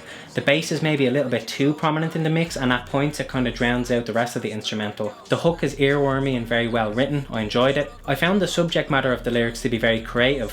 From the intro, it's clear that the song is going to be about the negative effects of social media. It touches on subjects like how people take offense to declining a friend request or leaving a message on red.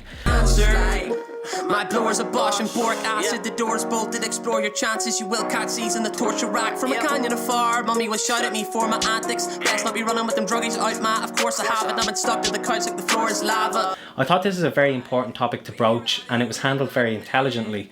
The majority of rappers talk about their social media presence in terms of bragging rights. Like, for example, they'll say, I have X amount of followers. What Arcane Soaks does is talk about his own personal struggles with his mental health and how that means he doesn't hold social media in such high esteem like everyone else does. I'd really rather you wring my neck. Click the bell and I hit the deck. I think that sending smoke signals is best, but I'd really rather you wring my neck. It's great that he's talking about the societal issue of people having a toxic relationship with social media. He handled it in a way that was well worth listening to and wasn't preachy and wasn't talking down to people. Instead, it's just about his own personal experiences. Very interesting track, well worth a listen. There was peace in this land, pre-beepers and blackberries. Speaking to family, becoming a meaningless task. Only preach to the clack. These days my ringtone really be the screech of a banshee. Thank you for watching the Irish Rap Roundup of May 2021. Links to all the tracks featured will be down in the description below. Comment what your favourite song of the month was, and I'll see you next month for June's Roundup. Peace.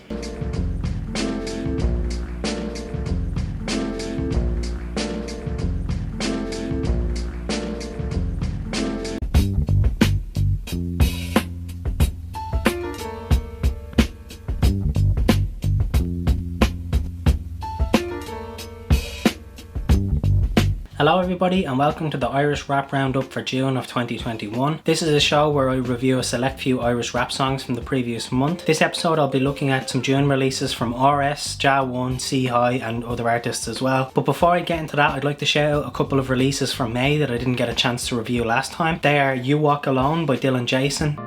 Yeah, it's a lonely road we all walk. Everywhere we go, everybody wanna talk. Always something to say, nothing to give, never wanna help you up. I'm asking God, tell me when does the pain stop? And Remember the Good Ones by Versi feat Ollie Sloan.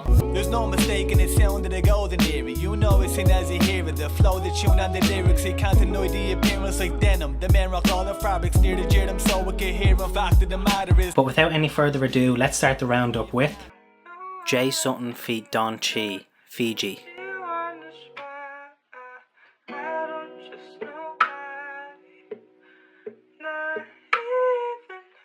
This is an interesting and unusual song. The beat is very slow and simplistic, perhaps to a fault. The lack of any complex production styles might be to the detriment of the song. To me, the instrumental is my least favourite part of the track.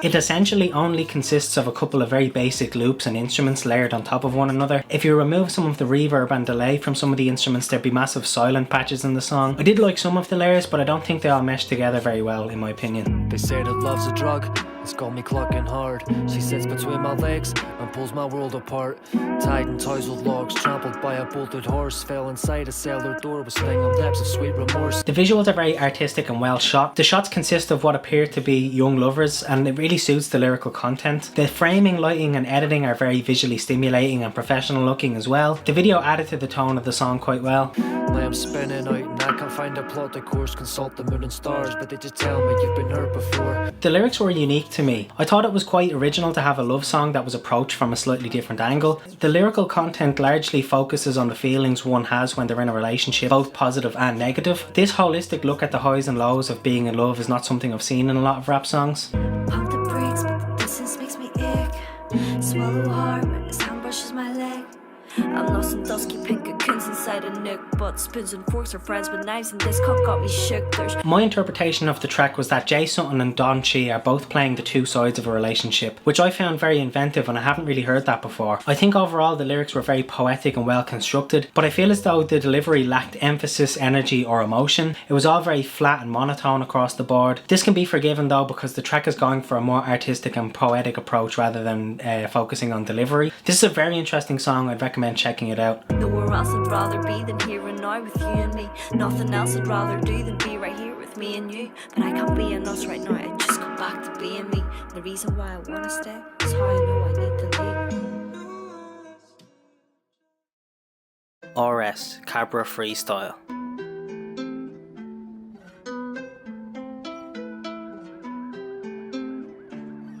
This is a really good song. I love the catchy drill / trap style beat. It's slightly new wave, which isn't always my preferred style of beat, but this track pulled it off very well. There's use of very short loops, but there's enough layers and slight variations throughout the track that it keeps your attention. The beat and vocals are very well mastered as well. Stand up, this is Cabra chatting real shit. I'm sick of fake rappers, so we see them in a little bit. I'm stacking them racks while I'm putting on the younger click. Standing at the bottom shops, puffing on a Cali spliff. There's points in which the vocals are put under different levels of EQ to make them sound kind of muffled. This works because it's often used when a line is being repeated as part of the hook. This is a good way to mix it up while still having a very lengthy chorus on your track. The visuals have very high production value with drone shots, very good editing and a lot of background extras. Been chasing money, paper chasing, make it go insane. I hear a little rhythm, see the lyrics flowing through me brain. They say I look was precious, but I play look a fucking game. I wanna stack me down, I wonder low, I'm saying fuck the fame. Although there is a lot of hip hop video cliches such as scramblers, bull breed dogs and cars being rallied, you can kind of overlook this though, seeing as the lyrical content deals with various aspects of urban culture as well as the song having Cabra in the title.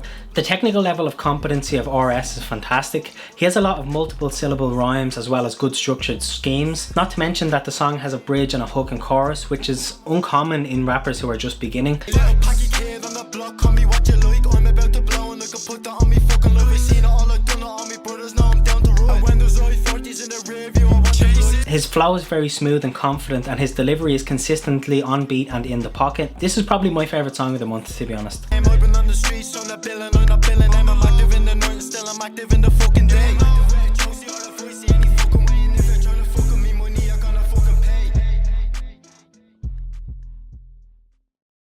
YFV Silva, My Thing.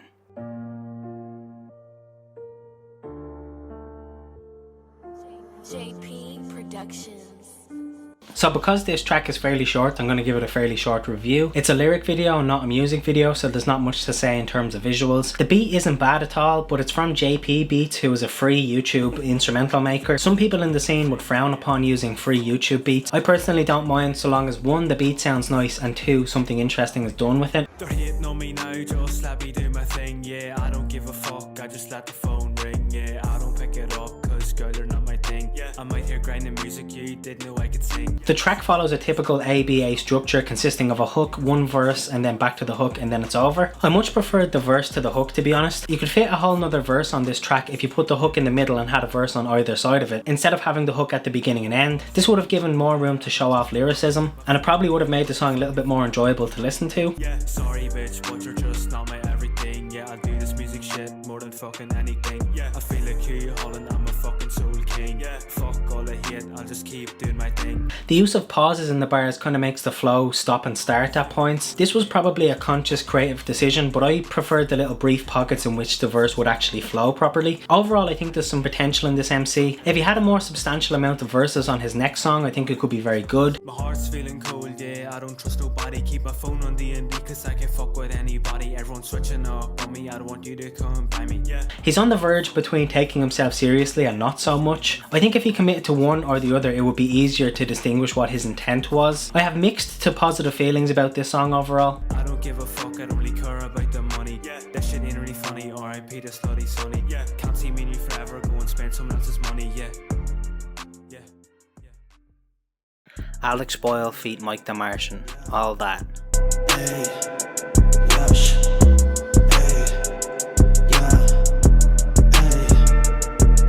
I've mentioned in a previous episode that I have no love for fake American accents in Irish rap, and this song seems to have a little bit of that. The track isn't 100% fake accents the whole way through. You can hear some Irish twang come in here and there, but if you're capable of getting past the kind of affected accent, I think this is a funky little song. All that, whoa, all that gold, all that water, want some more. Living all my dreams in a penthouse, killing it. Yeah, I got next to me 500 pound of little shit. I didn't like the beat initially, but as it went on it kind of won me over and I ended up quite enjoying it. I don't know what instrument the melody is, but I found the composition of it very catchy. Alex seems to have kind of a drawl to his delivery and there isn't much inflection in any of what he's saying. Nothing is particularly highlighted or emphasised in the way he rhymes. Yeah, at the spot, yeah, what? There's a drop top, hit the milli rock, yeah. Then I walk off, bust up and I drop, yeah. Then I pop off, drop the fire Molotov, first to cool and make them cough. For this reason, I kind of preferred Mike the Martian's verse. He just had more energy behind his bars, which made him more pronounced on the track, and he stood out in my mind for this reason. Don't get it twisted, this life I'm living on the come up just from sinning. Now I'm taking all your pieces, life a game of chess, and I'm coming for your king, bitch. Oh shit, don't kick hard. Both rappers have a similar level of technical competency, so it gels together really well. They have tonal consistency as well, and everything is on the same plane. This track feels a bit shorter than it is. I kind of wish it was slightly longer so I had more to analyse and more to delve into, but yeah, this is a decent song. I got a dark soul, got these bitches posting violent shrines, think that's all hard to flex. Shit, yeah, shit.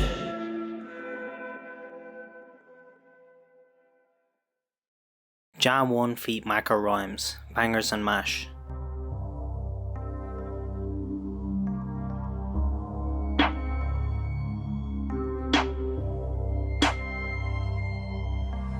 This is a really well written and performed track. The beat is kind of creepy and sinister and has like horror movie aesthetics to it. I really like its old school bass line with its use of a minimal number of notes. It still has a funky composition, but there just isn't a lot of notes to it, so it's very old school to me. It's not an overblown 808 style bass that's really loud in the mix, like there is in so many other hip hop tracks. Yo, I've been through the rain, been through the cold, and I've been through the flames. Been through the snow, covered in smoke. Yo, it's a similar game.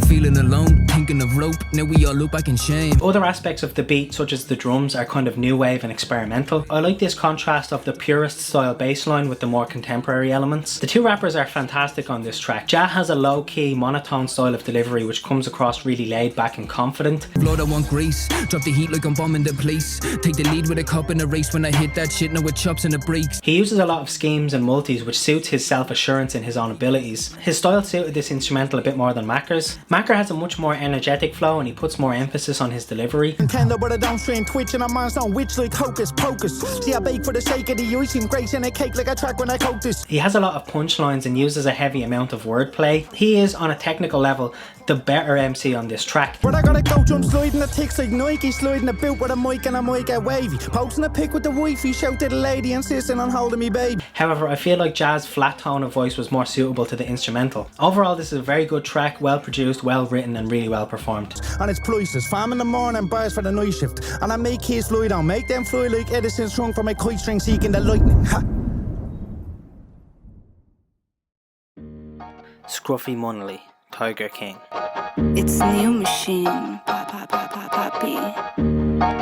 Martin, how many times tell you stop talking that skew from my mom, dude?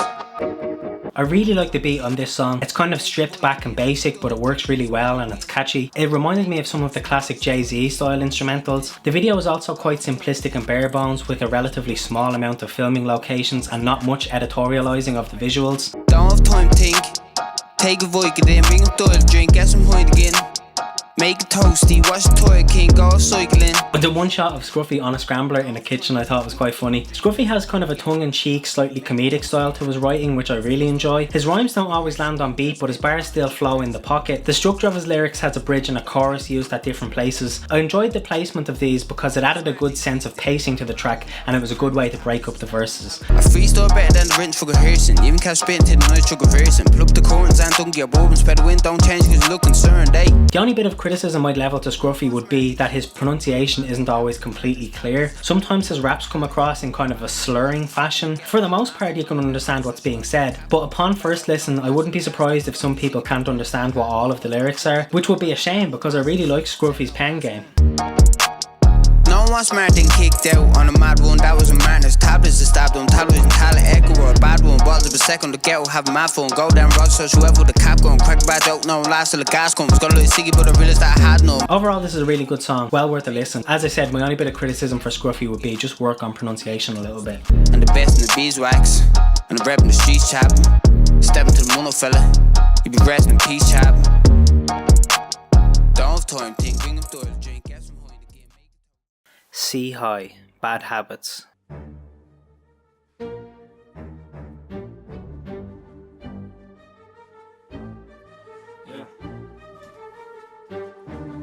The beat for this song is kind of hit or miss. I enjoyed the drum pattern, but the vocal choir melody to me sounded very similar to a Ableton Live 9 preloaded instrument. The mixing of the beat and the vocals was really well done though, even if you're not a fan of either. I see all these visions in my dreams all night.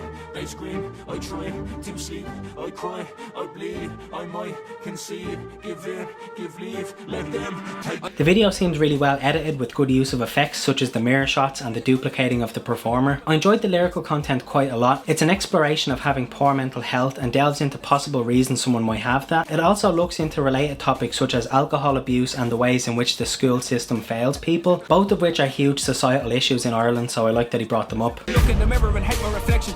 Remember the days of depression. Remember the times of rejection. Remember the people that taught you the lessons. I'm feeling a poisonous presence. It's like I'm avoiding possession. There's someone inside and they're destined to find a way into my head when I'm stressing. It also has a way of discussing these heavy themes without the overall tone of the track being really depressing. I think the delivery of the bars was quite good. The subject matter really carries the entire song in my opinion though. There's a level of technical ability in terms of writing and delivery that could be improved a little bit. This somewhat basic approach to rap structure could be forgiven due to the fact that this is a very ambitious topic that you want to broach with your song. Listeners playing my shit, I'm a prisoner, pushing away the familiar. It's like I'm just sillier. It's like I've been frightened of sinister forces. I'm fighting anxiety, pill me up. I guess I might as well live it up. Fill the joint, fill the cup, flashing lights, hit a bum. The only thing I really didn't like about this song is the singing on the hook. It's used very minimally though, but I still think that the performance of the singing could have been a lot better. Bad habits. I'd be fine if I could banish all these demons and bad habits. Bad habits. It'd be fun if I could banish all these demons and bad habits. Sometimes I need some light. Brick Era, Bad Girl / No Photos. Yes, Brick's Era. This is a 2-for-1 track, so I'm going to review both of them. Both of the songs in this one video I quite enjoyed, but I do have some constructive criticism to give. The first one is called Bad Girl, and it has a kind of bouncy clubbish style instrumental. I like the vocal samples and the xylophone in the beat. Bad girl, and you know it. Come a little closer, cause I know you wanna show it. Blow smoke in the air, make these other rappers choke on it. Brothers with the scale, look, there's folk on it. The hook is a little bit generically written and not incredibly imaginative. The subject matter is about a woman, and Brick doesn't approach talking about her in a very unique or respectful way. I suppose that's kind of a big part of hip hop though, is speaking about women this way. Baby girl, you fell in love with a dreamer. Cali in my spliff, big steamer. Trillions on my mind, what schema. Polish white drummer, that's a beamer. Give her that big tick bone, no femur. I thought his flows were really nice and his delivery was quite good though. The second song is called No Photos. Yes, Brick. Ireland's fucking finest, yeah? Bossman Records. I preferred the beat on this one. It has a slightly Caribbean style steel drum in the instrumental, which I thought sounded nice. Again, Brick's flow has a lot of technical competency. He uses a lot of schemes and multis, although he could improve his pen game if he incorporated some more metaphors and some more wordplay. Tell that thing, come chill, no photos. Bounce that thing, no pogo. Lifestyle mad, that's loco. Crazy. Kid, I do this shit on my solo. Solos. The hook is very well structured and delivered with perfect timing, making the hook really rhythmic and catchy. One thing I dislike about the song was the way the beat was tagged. The mixing of the vocals was so low that when the tag came in, I couldn't hear what the bars were. Rap like Cali Pack City's kids got flavors. Got a cheeky small bad bitch, my behavior. Wobbs in the distance, fuck that, see you later. Trap out stash, cutting rocks with a razor. Overall though, I did enjoy both the songs in the 2-for-1. However, I have a slight preference for the second track. Brick has a lot of potential. In the description of these two songs, it said something about these tracks being 2 years old. So if they're 2 years old, I think they're still pretty good. I think he's come a long way since these were recorded though. Got cream for the cake, no baker. Big Mac in the back, no meat. Got laser, spitting like the cold, but they melting like the glaciers. Almost signed a deal with a major. At the move, smart fuck, that's on my life. Thank you for watching June's Irish Rap Roundup. All the previous episodes of this show are no longer available on Hot Air Balloon, but are now available on this channel. I'll leave a link in the description to the playlist of all the videos. If you have a track coming out in July and you would like to be featured in the next episode, DM the song to me on Instagram at adam.mclaughlin. Again, thanks for watching and peace out.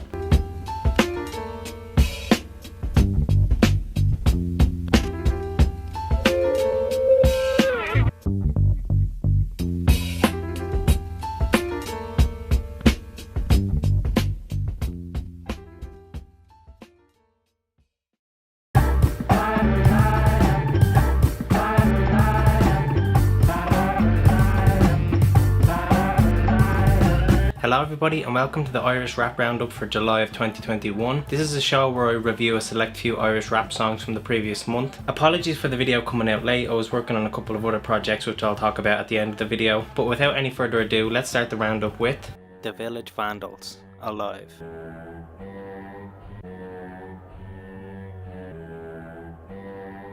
I like this track a lot. The video seems to have a lot of effort behind it and it was all planned out quite well. The angry mob singing along was quite humorous. The rural setting of what looks like a farm is something I haven't seen in a lot of rap videos before. I love that they leaned into the small town aspect, as a lot of other hip hop videos are filmed in built up urban areas. Coming from the depths of the blood and the sweat here for the sheer love of this shit. Don't forget it's pump till your eardrums feeble. So pump still louder for the people. The beat is top notch, very old school to the point where it reminded me of something that the RZA would make. There's this kind of raw, unfiltered aspect to the mixing of the instrumental which worked very well. At one point this punchy bass line drops in which sounds more contemporary and less boom bap. This was pulled off quite well I think. The variation in the composition of the beat suited the versatility of the two MCs.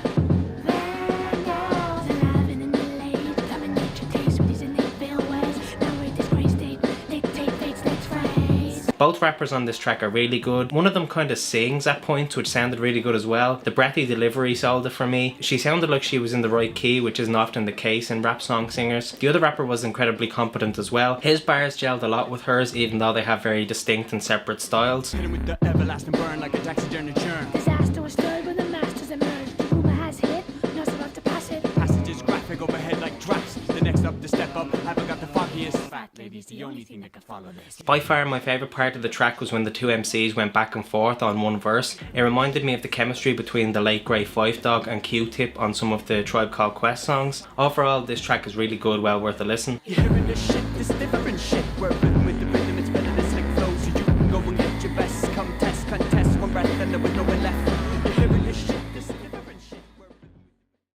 Dylan Jason, My Message.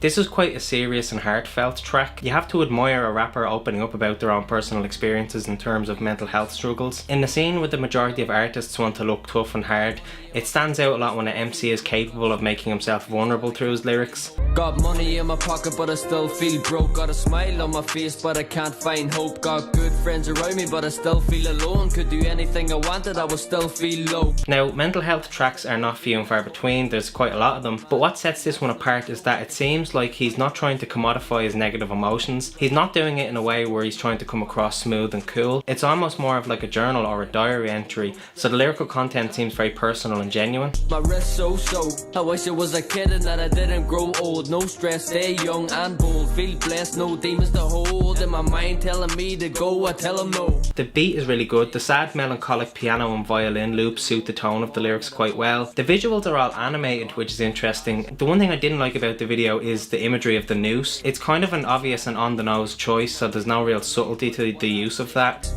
And if they hurt you, I know it ain't easy, but walk away. I said, if they hurt you, I know it ain't easy, but walk away. It's okay to discuss suicidal ideation, but the use of this imagery in a childlike animation is just overly striking and it stands out a lot. You could guess through the subtext of the lyrics that the rapper has thoughts and feelings like this, so I don't think that the noose was necessary. It was a bit too far in my opinion. But overall it's quite ambitious to have an animated rap video, and other than that one gripe I said, I think it worked out quite well. And see, we all have dreams, helping work as a team, then things will be different, but it's a vision we will probably never see, cause in the place we are living there is too much greed. And to be honest, it hurts my mind. Big Sayo X Sonya, 495.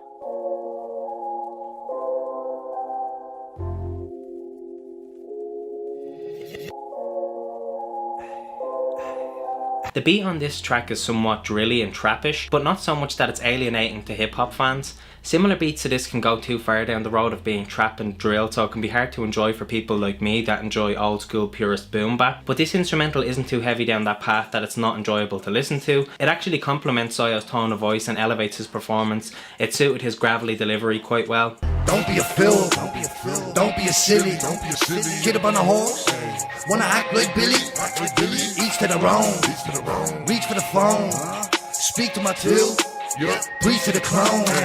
Soyo always brings his A game. This is actually my second time reviewing him. When an MC has this much consistency and a clear distinct style, it's hard to review them multiple times without repeating yourself. All I can really say is that Soyo still goes hard. He has a very unique flow that's still fresh and fun to listen to. He's able to maintain the same level of quality in different tracks while still switching it up and having variations. So I'ma roll like Sean, yeah, for the milk, for the bond, yeah, 494, springing up on, yeah, good luck, I'm gone, yeah, always stay gone, yeah, wanna talk this out, but it's way too long, yeah. I also really appreciate the structure of the song. The reoccurring hook and chorus are well placed and are added to the track a lot. A lot of rappers have a lot of bars on them and they just rap constantly all throughout the song, and they don't have repeating hooks and choruses to pace the song properly. Soyo clearly knows how to pace his writing and not overload the track with an abundance of lines. I think that's what makes his work so re-listenable. There's also some singing in the song which is performed quite well and is worth a mention. This is a good track. I'd also recommend listening to this, especially if you're a big Soyo fan. Switch it up, rip, mix it up, kick up the dust, yes. Load it up, roll, light it up, you wanna lick with us? Fresh, easy bro, you the G, you know, no need to know, yes. These raps though, they get rap bro, with the heat I call them. Carl French, 21 Bonnie and Carl.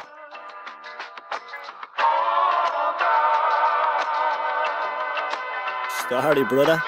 The beat on this song is kind of Kanye-esque with the singing in the sample. Whatever this sample is, it fucking bangs and I love it. It's like a West Coast beat from the 90s, and I mean that in the best, most complimentary way. Carl French is an absolute beast as always. His flows are so chilled and laid back. He makes rapping seem effortless while also having great technical ability with his pen and performance.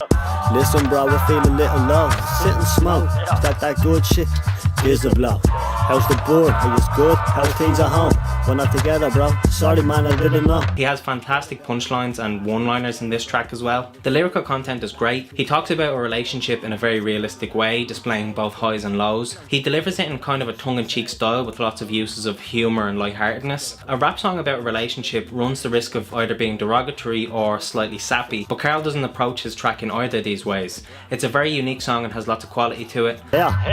What's the crack with you? What's with the attitude? Jesus, I can't even have a laugh with you. You swear that I actually do your head and I'd be only bleeding messing and you wanna beat me black and blue. As per usual, Carl tracks are short and sweet. He doesn't stretch out his song with filler or make the concept get tired by going over long. As with Soyo, I've reviewed Carl before, so it's hard to say too much without repeating myself. I will definitely say check out this track though. It's one of my favourites of the month for sure. I'm telling you, you're everything I fucking have, and wasn't for you I don't know where I'd be after me cousin passed. I just wanna smoke weed in the grass and something. Curl up in a hotel with a glass or something. Like we used to, stay in bed and laugh and nothing, with a bag of butter rubbing on the finest glass. Brick Era, I Was Lost. Yeah, Bossman Records, Bossman Promotions. Gotta give it what you got. Gotta give it what you got. The last time I reviewed Brick, it was 2 tracks that I believe were vaulted for a year or 2 and then released much later. It seemed he's really upped his pen game since then and improved on his lyricism. He has a very confident and smooth delivery. He has a good use of in-the-pocket flows that are quite buttery. I think Brick is definitely one to watch. The way he rhymes is conventional yet has an updated style when compared to classic hip-hop. I used to struggle in the rain, I can never go back. There's a jungle in my brain when I push the memo pad. Vision tunneled on pain when I put it in my tracks. Money's double from the hustle, oh nobody jack. He's got a very unique tone of voice, and like Carl French, his performance is incredibly chilled out. He doesn't inject too much energy into his rapping, but that works for him really well. He's capable of letting the bars just speak for themselves without the delivery being too in your face. I've got artists, got DJs, got models, all smoking like chimneys. Wasn't long ago go. Whipping crack from the 80s. I make them bangers, now they love me in all these other cities. The beat, like another song that I reviewed by him, is quite clubbish and dancey. It's a nice contrast between the instrumental and the way Brick sounds. The visuals have great production value. They're edited together quite well and the shot compositions are very professional looking. The smoking weed and girls in bikinis could be a bit cliche, but it's a nice throwback to rap videos of back in the day. I was walking streets with torn shoes and dirty laces. Yeah, I fell off, definition of disgrace, kid. Got to play the cards you did with, I ain't never seen no aces. Wrong place, wrong time, and ended up a couple of cases. I like this track a lot. I feel like I could have listened to Brick on this beat for longer, but I enjoyed how it's succinct and to the point. I'm trying to change my ways, I try to escape this place, but every time I leave it's like I'm in another maze. These other rappers, they aren't gone, look another face. Keeping up a brick, you better up the chase. Half you pure black or Asian. She's full up in a rock, keep it blazing. The Bally Boys. Kicks. Kicks, getting taken out, shoelace style mafia flicks, sleep with the fish, always come correct when I spit, shine like Nike or takes, I got kicks, I'm not taking the mic. This track is only a minute and a half, so I'm only going to give it a short little review. I really dig the beat on the song. It reminds me of like a Mobb Deep instrumental. There's great sample work done. The visuals are quite well edited and put together with really great looking transitions. The subject matter of the track is simple, but the bars were still written creatively with good use of schemes and multis. The two MCs have similar flows, which is good for having tonal consistency within a rap group. Like a roundhouse to the rim, style started like wearing white to the sticks. By the end of the night, you'll be up to your eyelids and shillage until wellies get stylish. The rapping styles complement each other because they have kind of matching structures to how they're written. It's a really well put together song. I'd like if it was a little bit longer, but at the same time I wonder if it'd be possible to pull off a 2 or 3 minute song and also have it just be about shoes. Swish, swoosh, a kick and a push, got an 8 in the sock and a 10 in the foot. Upon thinking about it, I reckon that Bally Boys were right to make the choice to keep this track kind of short and sweet. Really Morris track, give it a listen. I got kicks, yo, I got kicks. I got kicks. I got kicks. JT and R Band online.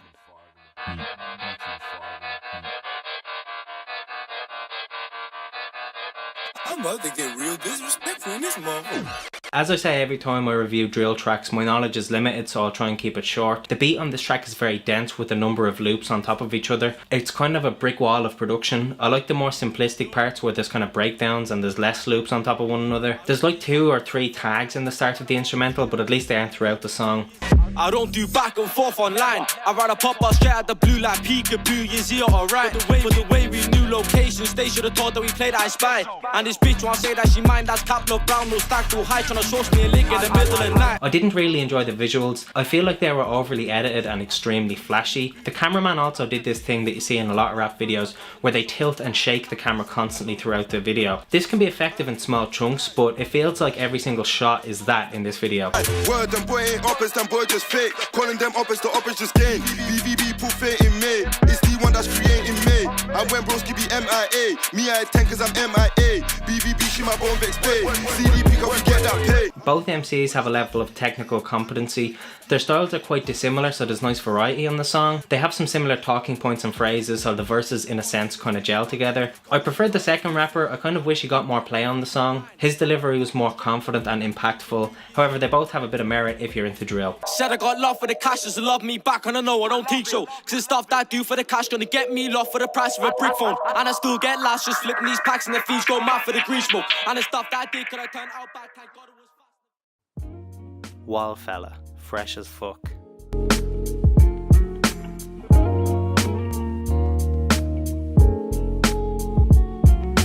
The beat on this track is so wavy. I really love the MPC sounding drums, the simple guitar loops and the bass line. So basically every element of the instrumental. It's kind of Warren G style, reminiscent of old G-funk. When the day's done, I got the blaze one. Think I know a young one who could come and shake some. I tell her save some. I feel that late rush to the head cause they're telling me that they would. Wallfella has a very laid back and smooth delivery which he pulls off perfectly. The monotone flat rapping can be hard to perfect, but Wallfella is really good at it. I like that he touches on anxiety and insecurity because, as I've said, this is a scene full of false confidence and bravado. He doesn't make these topics the whole focus of the track but talks about them in kind of a drive-by way. It's good that he didn't dwell on them for too long and make the track a downer, but you have to admire the fact that he even acknowledges it at all. Maybe I'm just insecure, not doing what I should, cause no matter who I went to, they just never understood. I know it could be worse, but up in on the drugs, telling me I'm talented at rhyming, so I'm good. Wildfella lands perfectly on beat for the whole track, which makes it sound like he practiced the flow until it was perfected. The rapping hook is very catchy, it's tonally consistent with the bars and rolls with the verses quite well. The singing at the end is top notch, it's kind of an R&B vibe to it. This is a quality track, I've had it on repeat since the first time I've heard it. Fresh as fuck. Fresh as fuck. Fresh as fuck.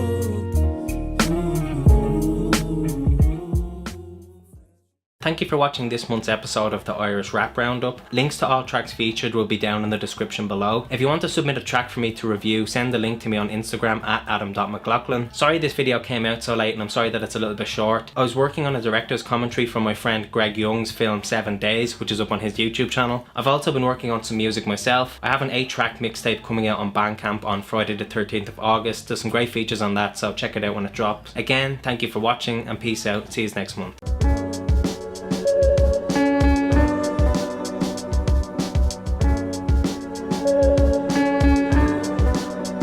Hello everybody and welcome to the Irish Rap Roundup for August of 2021. This is a show where I review a select few Irish hip hop tracks from the previous month. This is an interesting episode for me to write because the first 4 songs are from people I've reviewed in the past and the last 4 songs are from people I've either worked with or know personally. So this is the conflict of interests episode with fuck all journalistic integrity. Before I start the roundup, I just want to give a quick shout out to James Joyce, A Few Control the Many. It's a really good track, there's a great beat, there's really good bars on it. I'd recommend checking it out. I'll put in a clip now.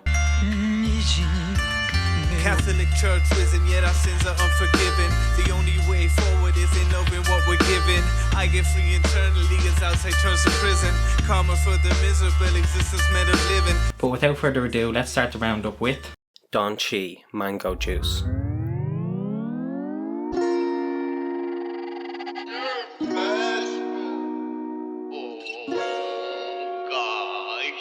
The beat on this song is very laid back and old school. It has a kind of nostalgic vibe to it. The arrangement of the bass, vocal sample and drums were reminiscent of Jay Dilla's work. The way the elements are all put together reminded me of when producers turn off quantize on their MPCs, so that makes the rhythm of the beat sound more human and less clinically timed. Been feeling you for some time.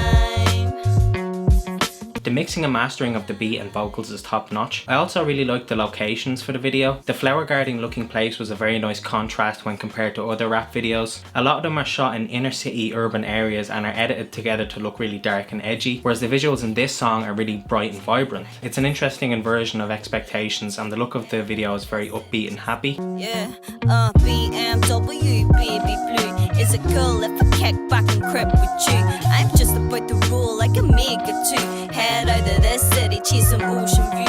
Don Chi is a great lyricist. The singing hook is very catchy and is well placed throughout the track in order to pace and structure the lyrics. I really like how the kind of soft delivery of the singing bounces off the more hard delivery of the raps. This shows great range. Her flows in the raps are very smooth. They're written in a way that seems like that chilled out flow was in mind the whole time. I like this track a lot. Everything I've heard from Gak so far has been of a very high level of quality. Like what's the point of being alone? I can show you how we live in aeroplano mode.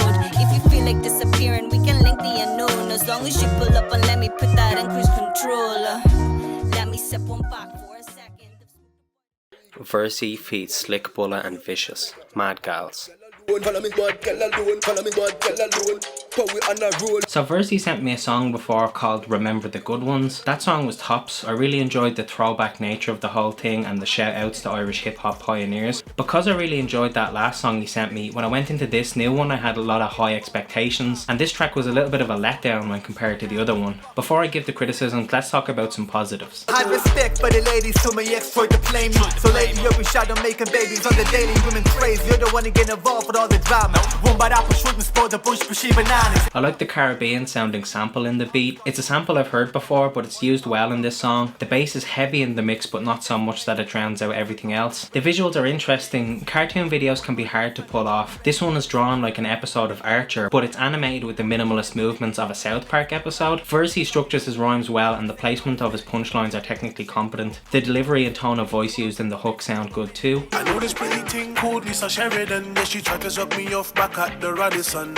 Every day she wanna play with my ding-a-ling. Yeah, she make it disappear like she was a magician. But yeah, I'm not a fan of this track overall. It's very overtly sexually explicit in a lot of ways. Misogynistic bars that are derogatory towards women are incredibly overplayed and outdated. I was under the impression that this is a style of writing that the vast majority of rappers have moved on past because it's become a bit of a stereotype. Like, talking about sleeping around is one thing, but having bars that detail specific sexual acts is just disturbing and gross in my opinion. The next border bound was on the set of my video. Climax, nuclear splash, no Bam Bam Bigelow. The hair when she handlebars, but she ain't the keeper though. Said I'm Mr. Perfect, so I put her in a sleeper hole. It's like some rappers can make the whole sexist lyrics thing into a joke and a commentary on the scene as a whole, but this track just sounded like it was playing into old cliches. Instead of pushing the scene along and coming up with new inventive ways to say familiar things, this track just comes across as kind of disgusting and unimaginative. If Versi had made himself the butt of the joke with these bars, it'd be more acceptable, but instead the women he's talking about are demeaned and degraded, and they're the butt of the joke. This chick at the bar, looking like she was stood up if she wanted trade, man. You know, basically put the wood up, but you didn't even have to ask twice. B-cup ass nice, last night she was killed, blowing like a bagpipe. Which leads me to this point.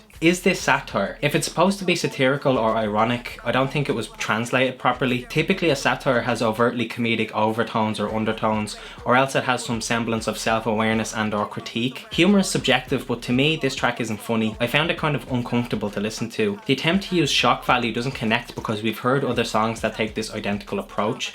Trying to be a shock jock doesn't work when you use the exact same tropes as everybody else. Also, a quick note on the visuals. What's with the constant flashing lights and strobe effects? It's like the editor actively wants people to have seizures watching this video.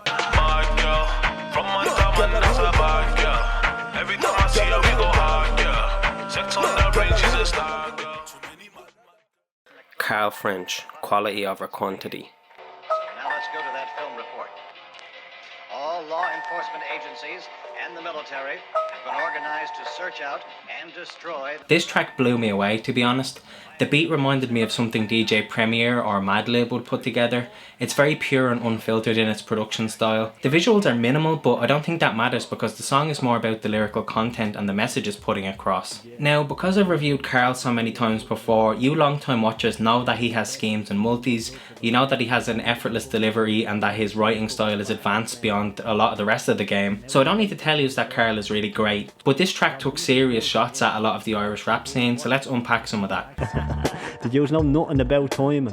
And there's more than one syllable. Did you know nothing about rhyming? Yeah. I'm in the studio at Roof, bitch, do we relate? No. You get coolio if you quit to be your mate. I love the criticisms towards rappers that only rhyme one syllable at a time. That kind of annoys me. I also agree with the critique that some MCs have no sense of timing. That's kind of day one stuff, and a rapper should really have that locked down before they start recording. Now, Carl dissed some rappers that I've reviewed in this series, and most of which I quite enjoy. But the way Carl disses them is hard to disagree with because it's informed on the MCs and references things they've actually said or done. I disagree with the sentiment that all these rappers are shite, but I can't really argue Carl's points because he's clearly done his research.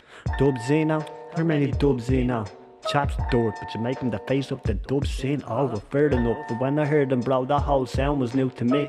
Dude was super duper sweet. I had my story, huge repeat on the storytelling shit. I was buzzing for the new release, but he gets out of jail and then started rapping over scooter beats. Here's a list of some of the rappers Carl dissed on this track. Dub Zeno, Versatile, Kojak, Ja1, G.I. and Dana. From what I've heard of these rappers, I enjoy their work, but Carl's approach to dissing them is interesting to me because he says stuff like, the world's watching, this team might actually lift off, and yous all sound exactly the same. So like, he's not wrong in saying that a lot of rappers have incredibly similar styles and talking points. The level of conformity in the scene makes a lot of it kind of blend together. There's not a whole lot of artists that are willing to stand out and try something different. We need more original and unique approaches if we're going to put Ireland on the map within the rap scene. Bro, we won't hold back in this race, so go tell Kojak and his mates that they can get both smacked in the face, or put them both back in their place. The little posh cunts can get toe tagged, little toe rags, use your own man, you fucking whole axe to disgrace. have respect. The bar about the world is watching this thing might actually lift off is very valid because the scene is growing and we want decent rappers to represent us if Irish hip hop is going to make a splash on a global scale. I think a lesser skilled MC would get a lot of flack for calling out these artists, but Carl has been at this for so long that he has license to say these things. He's been putting in work and making quality content for years, so if anyone is allowed to call out these rappers, it's him. I'd be very interested to see if any of these rappers mentioned will retaliate with diss tracks of their own. We've been taking heads off since me battling days, so somebody tell Jad to get back in his lane, fake little G.I. Chap is mad for the fame, but hasn't put one single grain of fucking craft in the game. They say who's that? Cause no one gives a rat. Macca Rhymes, Cha Cha. Mason. Give a blow from the flats and I promise I'm showing like glow like sticks live simple. Show you how a low life live. Still promise they try kind of flow like this. The beat on this song is really interesting. I enjoy the guitar and horns. They make the instrumental have kind of a Latin vibe to it. This ties into the cha-cha bar in the hook and title. The video was bare bones with a small number of locations, but the way it was edited together with different choices spruce up the look of the whole thing. Macca's performance in the video is very energetic, which is a nice way to add some visual stimulation to the rapping into the camera shots. There's a really cool part at the very beginning where there's some bars from Macca that are overlaid as an intro and they're EQ'd to sound kind of muffled. This reminds me of the start of Nas's Illmatic where they do a similar thing. Man's gonna blow, make music, cha cha. I'm about in the end, young man who's about flips heads like some man posting a pic in the bench for their grand fans. See the only way is up and I sum it all up like a madman. Need to get out of the pub like a fight bam. It's all love, no back chat. It's all words, no kicks like Van Damme. Macca writes his bars with a lot of thought and intelligence. There's multiple punchlines and pieces of wordplay that you might miss upon first listen. When running this song back, I heard some little metaphors and similes that I didn't cop the first time I listened to it. This to me is the mark of a good lyricist. They're able to have complex lyrical references which gives the track re-listen value, but at the same time they're not mad niche references that would go over everybody's head every single time they listen to it. There's still a good element of mass appeal while also having something for analytical hip hop heads to enjoy. Right start on me phone real quick, right bars from me heart on me home, like bricks on bricks on bricks, take a photo pic, make 'em bounce like a pogo stick. Fan beef, I was homeless, quick. On the streets I was freezing the bone so sick. Had sensitive teeth like a polo mink, on myself on me feet like Pablo shit that was solo flipped. Macca's delivery is always fantastic. He has great rhythm in the way he structures his bars. The schemes, flows and multis are very accessible and fun to listen to. His tone of voice in the bars and hook have great inflections to it and it doesn't all sound monotone and flat like some rappers. He really emphasises his style when he raps. This is an MC I always enjoy listening to. He's definitely one to watch. Say what's up bro, get it up, Max Moores all round cause the cats now stock them flavours. See the stacks grow up, it's not Ivy, I stop them favours and rock that labour. Never had to pop to the labour, collect that dough cause I'm rolling it out, no paper. Man, I get stuck in the park like Rangers, big slap, swung in an arc like... Sam Simba, Chasing.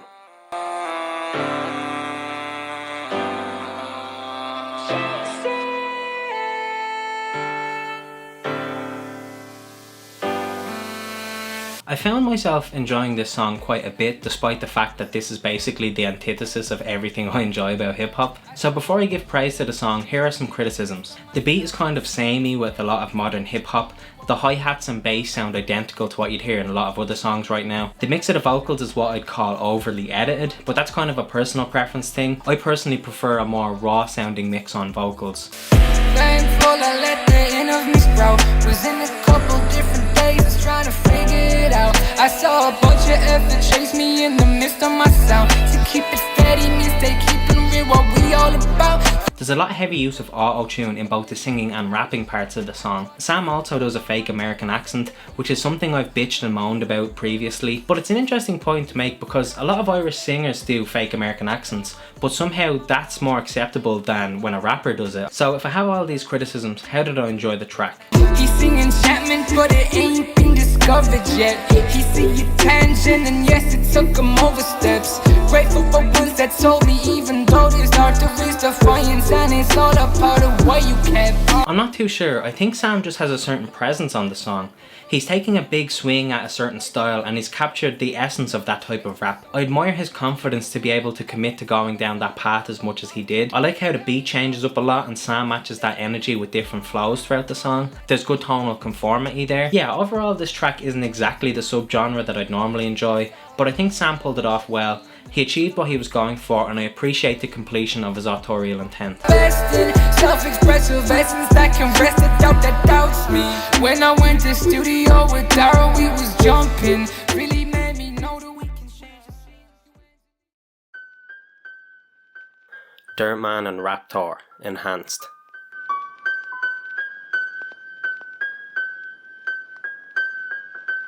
This is a pretty good track. The kind of horrorcore element to the beat was effective and gelled with the bars. The instrumental reminded me of like a Victor Vaughn beat. The visuals are decent enough, although the track cuts out really abruptly at the end. I personally would have had the instrumental go on for a few seconds at the end instead of that really jarring edit. See, the truth is I'm an alien in hands. Fools have got you clueless since the baby in the prime. Spoofing on the daily, dudes afraid to lift their hands. Fruitless what you say, a different day, a different man. The hook is quite the earworm and is well performed. I like the way the two rappers were overlaid saying it at the same time. Dirtman is actually fairly decent. He's come a long way since some of the other stuff I've seen from him. I like how he's able to grow and evolve while still keeping true to his original style. He's got kind of left of centre flows and his punchlines and rhythms sometimes catch you off guard with how they're structured. This makes his rhythm very distinctive. Oh my god, so the monsters that been talking and nonsense. Partial quantum Moina Bronson, that's me exorboid vortex. Hiding in the cortex, having a competence with a fortress. Complex with a corpus is making me nauseous. I think Raptor is the stronger MC out of the two, but that makes a lot of sense because as far as I'm aware, Raptor's been in the game a lot longer than Dirtman. Raptor has a faster flow and more developed style of delivery. He hits a lot harder and the structures of his schemes are more advanced and complex. Fickle hearts being picked apart. Kids are targets, still the targets. Hit him hard until they're hard. When you have a drill sergeant in his armor, then when he's dead, a Frank can spill his lager. When the minute's darker, then the devil seeming them kids were living larger. Back in the park sniffing markers. Both rappers complement each other. I like when rappers can have their own separate tone while also keeping a sense of consistency with one another. That can be difficult to pull off, but these guys did it well. Their subject matter and lyrical content line up with each other, but their delivery, writing and flows are very different. There's a good sense of variety in that. Overall, this was an enjoyable track. I'm very interested to see what they do next and I'd love to see them collaborate again. That clock's been ticking, lots been living, all the shilling, all the poxy pot, the pissing. Children stop that watch and listen, man. That clock's been ticking, lots been living, all the shilling, all the poxy pot, the pissing. Children stop that watch and listen. Alex Boyle, Outside.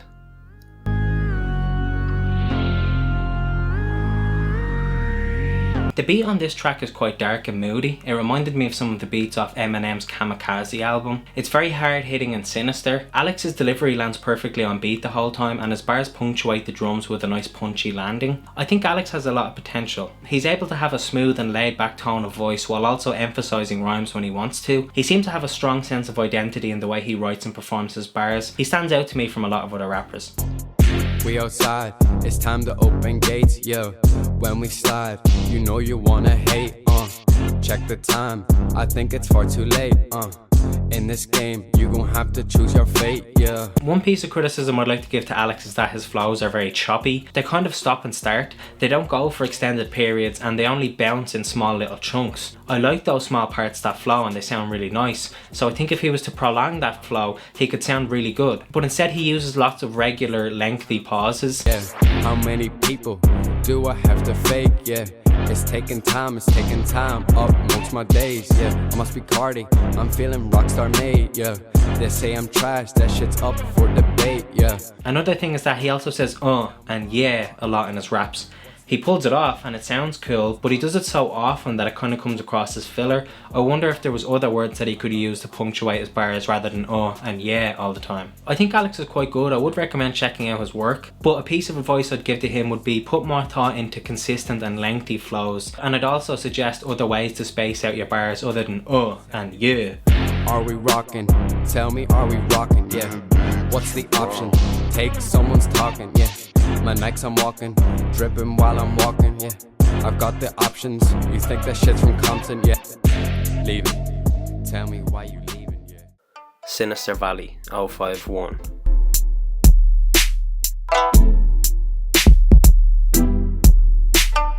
Now these are the boys that I've talked to the most out of everybody in this whole episode, so I'll keep this brief lest you think I'm just bigging up my mates because I think they're sound. This track does bang a lot though. The beat kind of has a Wu-Tang Shaolin style sample in it. The production style reminded me of golden era late 80s to early 90s rap. I think it suited the boys very well. The visuals have quite high production value with great cinematography and professional grade editing.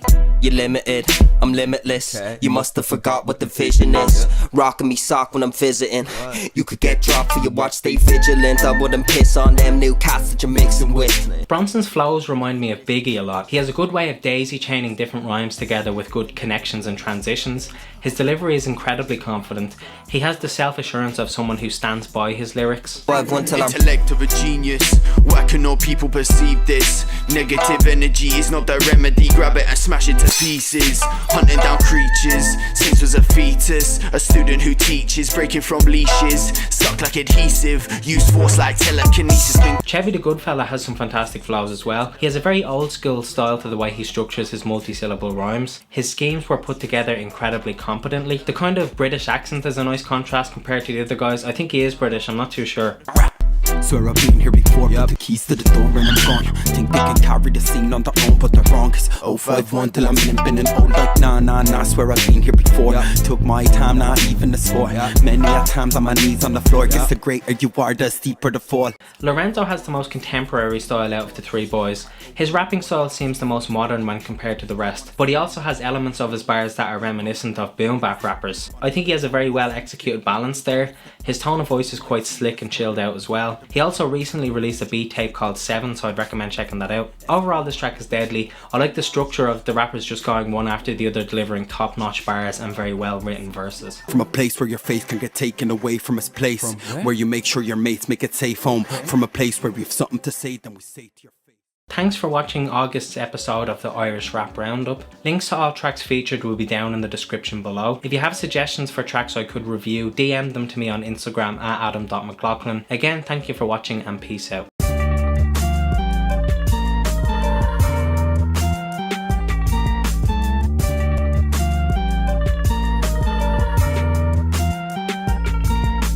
Hello everybody and welcome to the Irish Rap Roundup for September of 2021. This is a show where I review a select few Irish hip hop songs from the previous month. Links to all songs featured will be down in the description below, as well as time codes if you want to skip ahead. There will also be a link to the Irish Rap Roundup playlist, which has every video in the series so far. But without any further ado, let's start the roundup with Cello feat. Afisha, Oggy.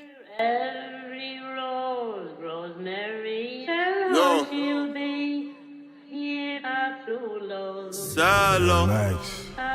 Drill isn't typically in my wheelhouse, but I really enjoyed this song. The beat is heavy and atmospheric. The visuals were top notch with very high production value, great cinematography and some interesting and creative editing choices. I wasn't a massive fan of using scantily clad women twerking in the video. I don't know, I just think it's a bit overused at this point in hip hop, and there's some very gratuitous close-up shots of the women's bodies which just seemed like in poor taste. Oggy, my style they try copy, they come inside and get killed like Wally the criminal. Oggy, my style they try copy, they come inside and get roll like Rocky the criminal. I really liked Cello's bars on this track though. It's fantastic that he used aspects of Irish culture in his lyricism, and he even has some bars off Gaeilge. A lot of the visuals have different nods to Irish culture as well. I don't wanna hear best in drill living from Ireland and you say on UK. Yeah, you man are only Irish and parties day. I'm way too rare, rockin' me rare. My YG's itching to ride all day. I think the issue a lot of people have with Irish drill is that the majority of artists are just copying British phrases and styles, and they don't really inject anything original to the scene. The fact that this drill song has some degree of Irish patriotism makes it really special to me. All the young fellas think I'm famous, I sing a Dublin down the Dublin bit. Shorty wanna pop to the pop, no JB bang, no safety, bash for sales. I don't really do like ease, and this one's looking like AJ Tracy. The hook is kind of minimalist but still enjoyable. Afisha has a more developed style to his flows and delivery, but I still think Cello is the better MC on the song. The fact that he took a predominantly British style of rap and made it sound so uniquely Irish was fascinating to me, and I loved it. It's a great commentary on the Irish drill scene and definitely subverts expectations. Thief, ole, ole. My style they try copy, they come D-town, they get bomb with fire, we're screaming out ole, ole. Got drillers in a Batman swerving on the hot block just lurking. Johnny Darko, Bittersweet.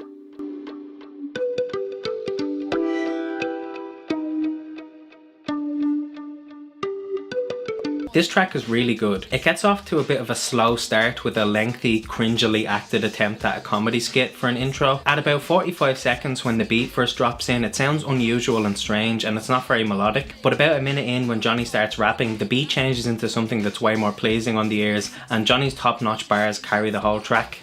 I used to want strawberry daiquiris, you'd sip from my hammock. But nowadays my radio silence is worse than the static. But I've been vibing lately, barely surviving, baby. And plus all that sleeping in the backseat will probably drive me crazy. His use of wordplay, metaphors and similes are very intelligent. His raps have nicely structured schemes with multi-syllable rhymes. I like his lyrical content about being happy with where he's at in life right now. It stands out to me because a lot of rappers have bars about how they're gonna blow up and make a lot of money. But Johnny literally says that once he can feed his cat, he's happy. I think that's a really good message. I'm living proof that you get better with time, no cap.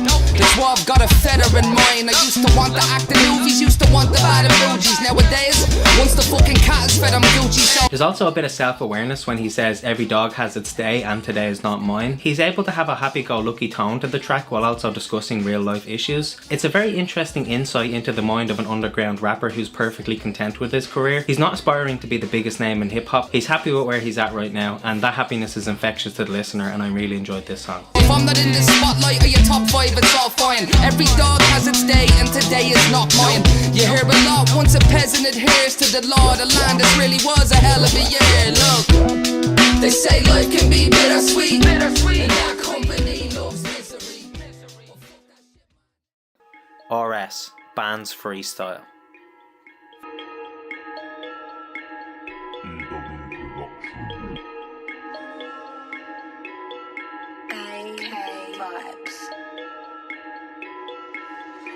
RS is definitely a promising new artist with a lot of potential, but I do have some feedback on this track. First off, the beat sounds like most free drill beats you'd find on YouTube. It consists of basically one very short loop played over and over. The visuals were bare bones with not much going on. I really don't like that thing that some editors do where they have stock images or GIFs pop up when they vaguely relate to the bars. It seems kind of an obvious choice. Take a seat for me, mate. Have a statement to make. I was only 14, no food on me plate. I was kicked out the gaff, had to stay at me mates. That shit wasn't part of the plan, so I jumped to the streets, now I'm part of the gang. The track has no hook or chorus and it's just verses back to back. This can be difficult to execute properly, especially with a repetitive beat and no features, but I think RS had the right amount of talent to carry this song on his own. But I also feel like the decision to keep this song at 2 minutes was smart. It may have gotten tired if the track went on any longer than that. Bell for a while, no lie, 14, telling we was a child, no white touch road with me bags, no love for me dad. Headed to the trap just to make a couple bands. RS has a great sense of timing and really good delivery. I enjoyed the lyrics about his personal life, and I thought the bars about trapping sounded really realistic and genuine. It doesn't come across like he's trying to glorify it, but rather like he's portraying actual things that people have to do for money. I think those aspects should be explored further in future tracks. Yeah, if your words are 10-10, I'm gonna have a shake it. Take her back to the gaff and show her how to bake it. Ha, ask her how it was, let's just say it was a great kiss. Made love to them fake tits, chilling with the gang queued up, she's giving facelifts, and I'm telling you to face it. The thing about this track I didn't enjoy is his multiple uses of misogynistic bars about sex. It's just an outdated approach at this point. If you can say these types of things in a creative, surprising or satirical way, it's more interesting to listen to, but when it's just kind of dry and unimaginative references to sex, it isn't very unique at all. It's just furthering the stereotype that rappers are all sexists, and it may also make it difficult for women to listen to and enjoy your music. Still making guap with your board in the back, she be taking it off. Cruising in the Beamer, I'll be cruising in the S3. With your board in the passer with one hand on me testes, giving me the look as if she's ready to molest me while I'm sitting in the gaff. Thinking, boy, did you test me? Sons Phonetic, Nakatomi.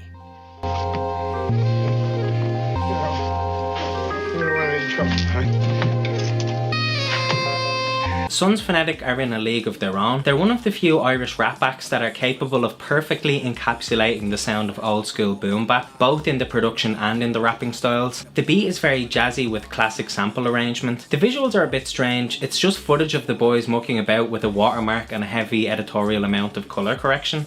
No standard marksman, we live between the lines and expand the margins. Hot shots gather around the target on the canvas parchment, standing in the garden like a granite gargoyle. I've talked about this group twice before, so I'll keep this brief. One of the major strengths of Sons Phonetic is the varied styles of deliveries and writing across the MCs. It doesn't come across that some are more skilled than others, but it rather sounds like they all have their own individual take on how they want their raps to sound. There's a good sense of variety within this one group. They're all on a similar plane of technical competency, but they're all capable of standing out from one another at the same time. Love for this shit, it's hard to define and extend beyond the scope of the rational mind. Like when atoms collide, I speak fast. faster than light. But Venus subatomic particle types and the schematics of life. Some rap groups have rappers that all sound so similar that the track might as well only have one MC on it. And then other rap groups will have vastly different amounts of talent between the rappers and the track will sound kind of choppy and different. Sun's phonetics strike the perfect balance of having consistency and individuality between multiple artists. This track is criminally underviewed, go check it out. And I'm trying to self-actualize like Nas from a king to a god, that's on God. Yes, I would say I was. When? Kinder Bueno, Jiggy with the Kid. Damn, Aiden, you a killer.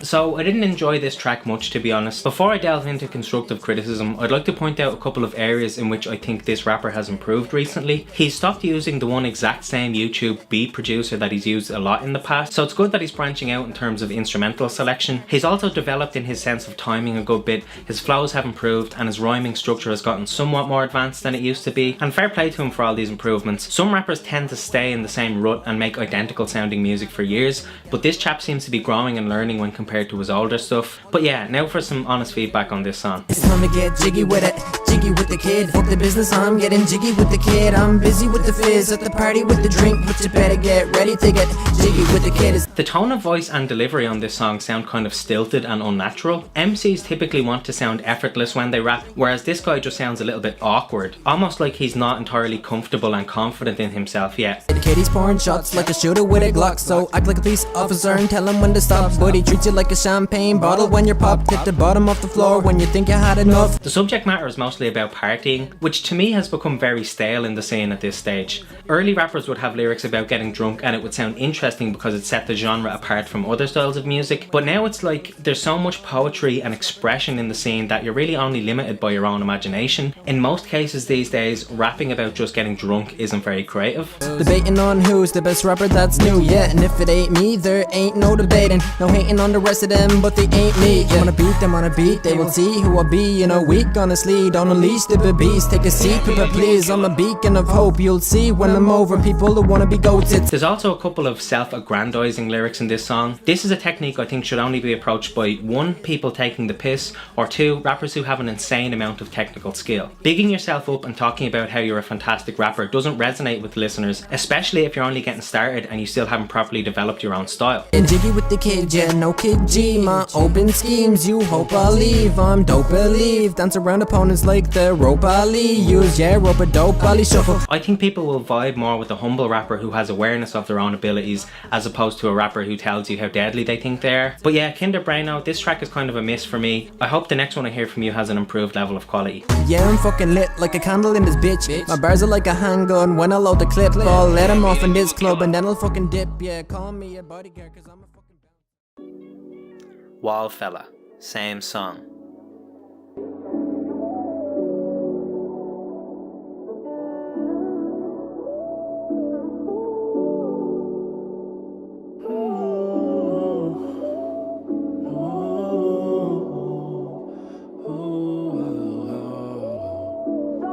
The beat on this song has a very new wave feel to it. The piano and melodic vocal samples sound very relaxing, and when the bass and hi-hats kick in, the instrumental has more of a trap feel to it. In the description of this video, YouTube flagged the beat for being both a Young Lot song and a Nine song, so this may be a beat that was robbed from a famous artist.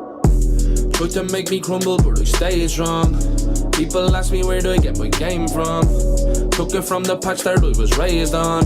Asked a millionaire, but she just got my name wrong. Wallfella delivers the hook on this track in kind of a singing style, which sounded really nice. When he raps in his verses, there's a different and more punchy style of delivery. The contrast of these two separate tones of voice on the one song really show how much range Wallfella has as an artist. I'm living in a fantasy, tell them to get back to me. Stuck inside a bubble like I'm Leo in the driving seat. Silence players, don't let them come near me cause they'll damage me. Trying to get get my point across to everyone around me, see. This is by far one of my favourite rappers I've discovered recently. He's capable of being vulnerable on his tracks and also sounding quite honest. I really enjoy the fact that Wallfella is keeping it real and just expressing his feelings. A lot of rappers have a persona or an alter ego, whereas this MC seems like he's just being true to himself. Climbing up the levels now, man, this shit's a rush. Had enough of them messing around, this slacking shit is rough. Fuck the tough, I'm a soft boy, show each other love, man, I stayed strong. Now I think I'm finally on the cusp. He reminds me a lot of an updated, more technically competent version of Kojak. Kojak has very expressive lyrics, but I feel like Kojak sometimes goes down the path of being overly experimental. But with Wallfella, he's able to open up about himself on a song while also keeping within the confinements of the genre. I really like this guy's music, go check him out. Stuck up in a system, I don't want a slave now. Stop myself from getting stuck, I put my brakes on. Different day, but my life feels like the same song. Pray to God, hope it isn't me who's getting rained on.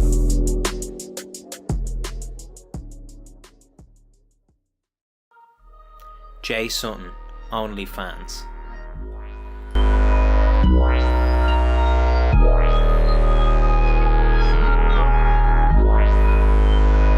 That's gag. The beat on this song is kind of out there and experimental. There's a lot of different competing layers on top of each other. At times the instrumental can sound kind of messy and crowded with so many different stems going on at the same time. The visuals are pretty good. I like the locations, the lighting and the props. This is another video that features scantily clad women, but in this case I think it's slightly more tasteful than in the Cello song. There's no gratuitous close-ups and for the most part they're in the background. And they're not twerking around and dancing in an overly sexualised manner. Can't tell me with 100 band that go too cool to control me. I flew about 100 men, still some them say they don't know me. Come sub to my OnlyFans, see a real man flow when you're lonely. Don't do it for the crumbs on grounds, man, I'm in this for the shams only. The hook has some slight variations in the different times when it's said, which sounded interesting to me. Jay Sutton has great schemes in this song. He seems to inject a lot of artistry and poetry into his writing, and sometimes his subject matter can be very complex and deep. Time was I wouldn't speak on political. Must be getting wistful in my old age, or more pissed off with the pitiful excuses spread on front pages. Work longer for the wages, eat this flesh I've grown in cages. Stay at home now, it's as safe as hate thy neighbour, hide your faces. But yeah, his lyrics came across as kind of abstract on this song at points, which I guess is a way to add depth to the track and give it more re-listen value. Jay seems to be coming at this song trying to get a message across, which is always good when an artist is actually trying to say something of value with their music. He gets kind of political on this track, which he even hangs a lantern on by directly referencing how he used to never have political bars. We used to have wolf and forest, now it's sheep and field. We used to have hope and promise ripped apart by greed.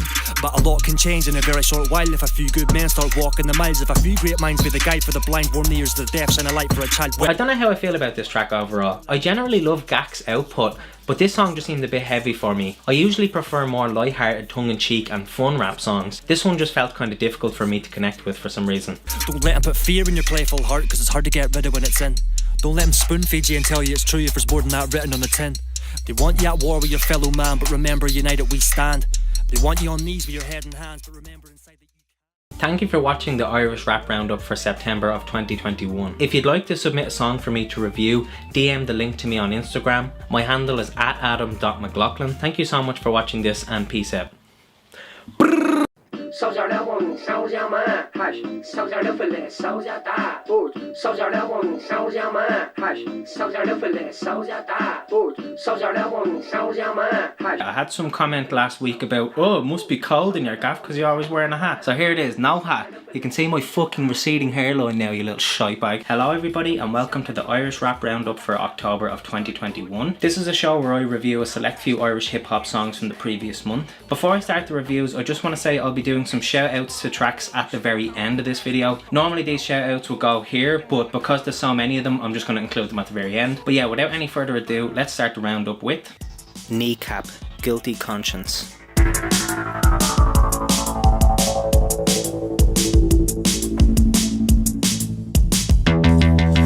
Right, so first off, a lot of these bars are Os Gaeilge, or in the Irish language, so there isn't going to be much discussion of the lyrical content because I failed ordinary level Irish in the Leaving Cert, but there are some English raps, so I'll briefly touch on them in a minute. I really love the retro vibe to this beat. It's very 80s pop. I hear a lot of throwbacks to 90s style hip hop production, so it's refreshing for someone to set the nostalgia back another decade. The whole instrumental reminded me of the soundtrack from Hotline Miami.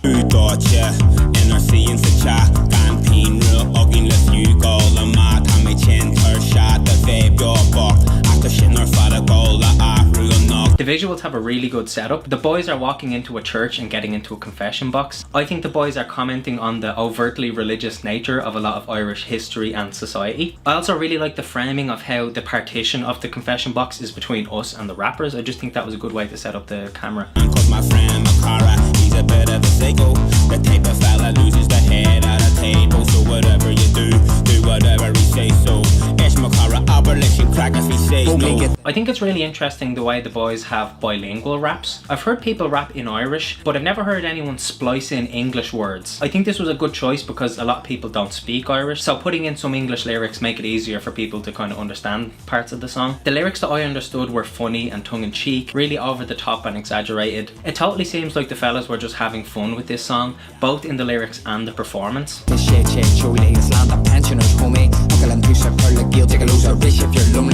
No matter what language they rapped in, they had really solid continuous flows, and it's also really creative the way that they'd rhyme English words with Irish words. I think that must have been so difficult to do. The guys overall have a lot of recognisable swagger in the song, and this sells the whole concept. Right, my main worry with reviewing this song is that these guys could be saying some fucking foul or controversial shit in Irish, and I wouldn't be aware of it. But you know, I've listened to songs in other languages before, and you can still enjoy the timing, delivery, flows, production. I think it's a very interesting and unusual song. I definitely recommend checking it out. New gods, happy days. So much comfort when you don't have to pay. And when I'm happily tripped in the center gear, then all of you concert get and Melanin T, Irish Girl Freestyle.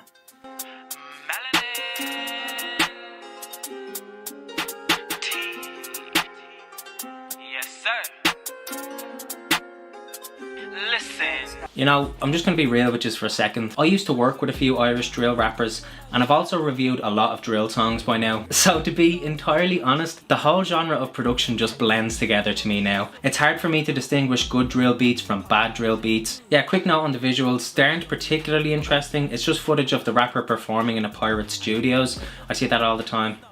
There are times then I think back, like why'd you do me like that?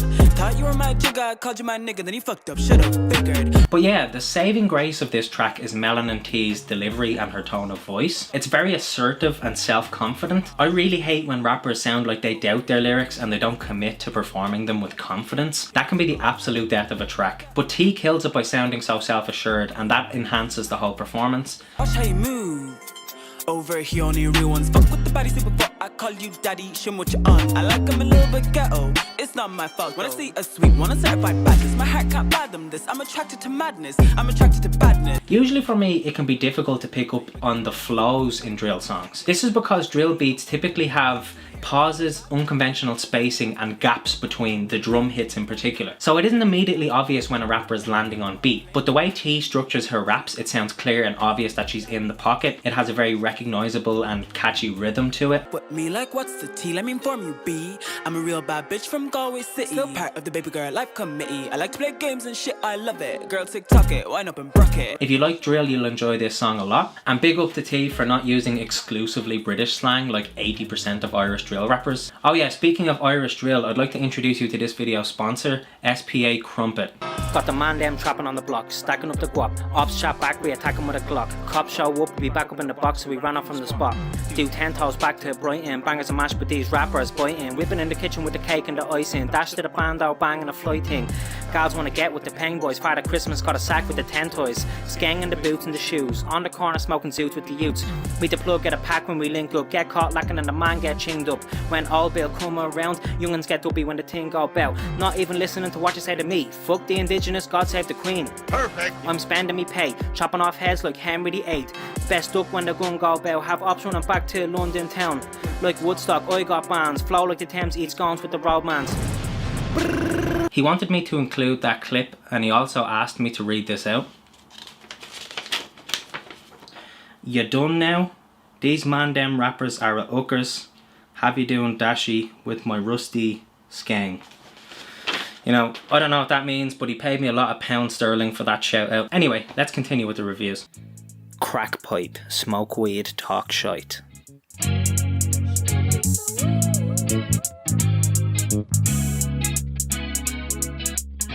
My favourite elements of this song are the beat and the visuals. The instrumental has a very Mac Miller vibe to it, with some traces of like a Thundercat style bass line, although the hi-hats sound a lot like free stock Ableton instruments, which I feel like I can recognise now because I produce with Ableton. The video is mostly quite good. There's great lighting, very complex set design, lots of props used, good cinematography. I like the use of some of the humorous, light-hearted visual gags, although maybe at some points they take this absurdist element a little bit too far, and it goes from being amusing to just being like weird for the sake of it. Padlock in a sock, stop the cops from popping open my shit. Let's let a bunch rest if you don't pop my set, or drop that switch and let me play that shit. But no, I'm pushed on the weekdays.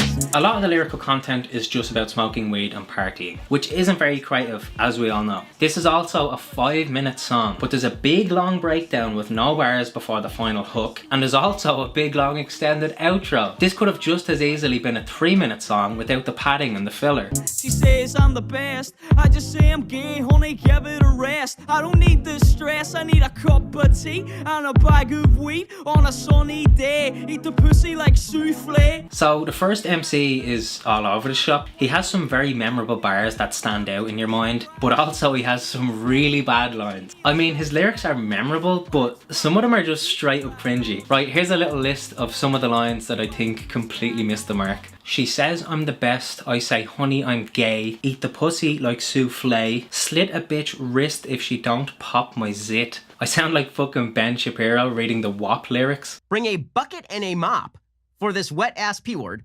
Give me everything you got for this wet ass P-word. I mean, a bucket and a mop? This sounds like there's something that is going on here that is not biologically normal. Just smoke weed and talk shit, man, all night, lad. Smoke weed and talk shit, man, all night, lad. Okay, so I have an ongoing debate in my mind about rappers like this. Are they trying to be satirical? Are these bars ironic and a commentary on the rap scene, or are they just trying to be edgy and funny but falling flat on their face and failing? Like, some people say it's almost impossible to determine if something is satirical or not unless the creative people behind it openly express their intent for the work to be taken as ironic. There's a point in any media where people trying to make good art go so far down the rabbit hole of their genre that it becomes indistinguishable from the people who are taking the piss out of that exact same earnestness. You know, maybe I'm overanalyzing this shit. Eat the pussy like souffle. Wet ass P-word. Make that pull-out game weak. P-word. P-word is female genitalia. I think I'm a weed gremlin mixed with a speed devil, and he's telling me to keep smelling roses, to keep well, my nose just keeps swelling, I'm feeling swole, voices saying he's telling, next morning I'm feeling golden. But yeah, the second MC has much better flows, delivery and rhyming structures, although his lyrical content can be a little bit forgettable when compared to the absolute madman dropping gems right before him. The hook is also very basic and a bit mindless and incredibly repetitive. Yeah man, I don't know, I love a lot of Gak's previous output so much that maybe I'm going into their music with really high expectations. Not every song a label makes can be a total win. I'm probably holding Gak to a really high standard, and my negativity towards this song could just be me being disappointed that these guys aren't as poetic, imaginative or creative as Jason, Don Chi or Shane Dean. And about the name Crackpipe, right? I've heard that crack play on words a fucking 100 times now. Crack pipe, crack head, crack den, crack lab. I'm sure this joke was made the instant crack was invented. You know, maybe that's how they got the name for crack. It probably went a little bit something like this. A chemist toils away in an underground CIA lab. It's dark and grimy, and it must have been close to the witching hour at this point. The DEA wanted this new narcotic out on the streets in the next 2 days. Something highly addictive that would ruin people's lives. That was all the instructions the mad scientist had been given. They wanted to release it into the ghettos and suppress minorities with it. But the mad scientist had no qualms. His genius shouldn't be held to any moral standards. His mind was above that. After another hour, he finally perfected the formula and began to concoct this malicious piece of chemical warfare. When he had finished, he held the rock in his hand. He would inform the DEA as soon as he could think of a name for this drug. It had to be something catchy and memorable, but the mad scientist's mind was drawing a blank. Suddenly, the Irish janitor casually strolled into the lab. The CIA had hired this Paddy to mop the floors and rinse out the beakers. They figured a stupid Mick wouldn't be intelligent enough to realise the extent of the horrors being committed in this facility. The mad scientist glared at him with contempt. "What's the crack?" the janitor asked. In a split second, realization spread across the mad scientist's face. This was an epiphany. Crack! That's it! That's the perfect name, that's what I'll call it! Anyway, let's continue with the reviews. Shmoney Doll, bars at the sesh. Shmoney's all baby. As far as I'm aware, this is the first woman to ever do a bars at the sesh for Deerfack. So fair play to Shmoney, smashing that glass ceiling, big day for feminism. Right, so to be out straight, I think the beat on this is super generic. It sounds like every single free YouTube beat. A lot of people in the comments of this video are complaining about how Shmoney sounds like she's using a fake American accent. You know, that's something that I bitched and moaned about in the past, but I've come to just accept and respect that some Irish rappers aren't going to sound all, "Ah, here, hell yeah, Jesus." Singers can alter their accents and no one bats an eye. So why is it a cardinal sin when rappers do that? You know, I get why people are annoyed, but you know, there's give and take. There's two sides to this argument. Could've been, should've been, you know I could probably be claiming that they copying, but can't explain the origin. Yeah, I don't have loads to say about the lyrical content. She's a very confident performer, definitely commits to the bars. The delivery is often well handled, the timing is quite good. There's like a maximum of 2 or 3 syllable rhymes at any given time. But you know, not everybody's gonna have really dense, complex schemes the whole way down and like millions of multis. Christopher Columbus saying get these hoes a plate pain, cause I ain't really playful. If she wanna play, I ain't gon' talk, it gon' get paid for. Ain't no hoe I need to mention, I'm just peeping as they do. So when I'm wildin' out, ain't no asking, I'm just doing this. Some of the stuff I wasn't too sure about in the lyrics was like the typically masculine approach to the writing. So for example, she says stuff like, "I stole your man," or saying stuff about how men want to sleep with her. That sounds like a gender swapped version of the subject matter men would normally write about in rap and have written about since the dawn of hip hop. You know, I kind of prefer when a female artist can use their femininity as a unique selling point, like Chica or No Name or Doja Cat or Lil' Kim sometimes. Not that women rappers should be entirely defined by their gender. I just think that being a woman, you could put an interesting and unique spin on a male dominated genre, kind of flip it on its head and make it a little bit more unique. But yeah, Shmoney's bars, they could have been a little bit more imaginative overall, but this was still an enjoyable track to listen to. I'd definitely be interested to see where she goes next in her career after this.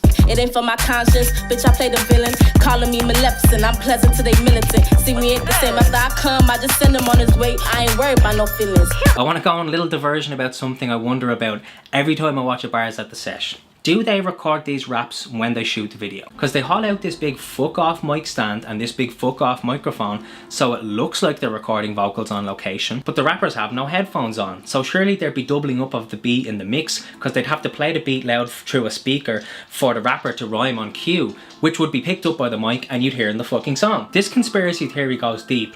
They're right beside some flowing water, they're in a busy public area, they're near a bunch of shops and pubs. If they record the vocals live, how do they remove all that background noise and the wind? It sounds crystal clear, the mix. Like noise-proof booth in a recording studio level of clear. I shot a film in an apartment right next to those red bars in that location. There was constant background noise day and night coming from the outside. Our microphones picked them up and we were 2 stories up and inside. In my mind, the vocals don't sound at all like they're being recorded in that location. But then why would they fucking bring in the big ass mic stand? The evidence is there. Maybe they just have some absolute wizards mixing and mastering this shit so they can remove all the various background noises. So if you're involved at bars at the sesh, let me know if they record the vocals along with the video, or if my conspiracy theory is correct and the rappers are just lip syncing to a studio recording and the mic is just brought out for the absolute sheer crack. But hey, that's just a theory. A game theory. Anyway, let's continue with the reviews. I was told it was nothing. Bally Boys, Balloween. No conscience, no understanding, and even the most rudimentary sense of life or death, of good or evil, right or wrong. I really like this track a lot. The visuals are spooky and dimly lit and really moody. It lends itself to the whole Halloween aesthetic. The opening in particular is very reminiscent of John Carpenter's Halloween movie, especially with the shot of the jack-o'-lantern and the particular font that pops up. The beat is very stripped down and basic, but it works quite well as an old school purist boom bap vibe, which as we all know is the only type of beat that I enjoy. Do you say to me, hey DJ, tempo, heads got an evil agenda, they'll get Kempo. Valley boys read the mob from the bar, bars on off, leave holes in your liquor cars, leaving fake. The horror overtones in the beat, such as the screams, fit the visuals really well. The instrumental has a repetitive piano loop, which is again reminiscent of John Carpenter's Halloween and the original score in that movie. And when she turns around in her reverse, you see a little wisp of smoke come by. And that's actually from John Carpenter, because he's standing right next to the camera like chain smoking. Yeah, there it is. That's amazing. Even I never knew that. Wow. The boys took a lot of inspiration from that, and they wear that inspiration on their sleeve. And it's not just a mindless reference with no purpose. They actually run with the premise to the extent that the visuals, costumes, and beat and raps are all part of the motif. It's a great use of the theme, and it's a really loving homage rather than just like a shameless rip-off. Some Microsoft, now the prick got you dying on the cross. You get fleas when you die with the guards and the laws, dancing on the beach, getting applause. While the rest of us are inside waiting to rot. The boys will sometimes have pauses in the rapping, but I think it's good because in those pauses the video will show a Michael Myers-esque character doing murders. There'll also be vocal samples of Dr. Loomis talking in these introns. All of this builds to a really consistent tone. There's still a lot of content happening in the beat and the video, so I don't consider this filler or padding in any way. As I said, the syncing up of the tone from the visuals, instrumental, rapping, costumes, set designs, everything. It's very creative and I love this track for that. This is probably my favourite fucking song of the month. Break necks when I play cassettes in my space station, SpaceX, fuck latex, sterilization, safe sex, coming for the poor first and you're next. Jesus. I only started filming this fucking half an hour ago and it's already gotten so dark. Okay, so that's it for the reviews. Now I'm going to put in a little reel of songs that I want to shout out instead of individually calling out all their names. So roll the montage. My friends say they love me, but I know that is a lie. Yeah, these girls say they're loyal, but I know that is a lie. I just wanna chill by myself, please don't ask why. Too many people left me and I never said goodbye. Could blow any second, I'm just holding it back. You got it backwards, point views, you be blowing your fans. I'm an underground king like Joey Jihad. Except if you interrupt my set, get snuffed with a grocery bag.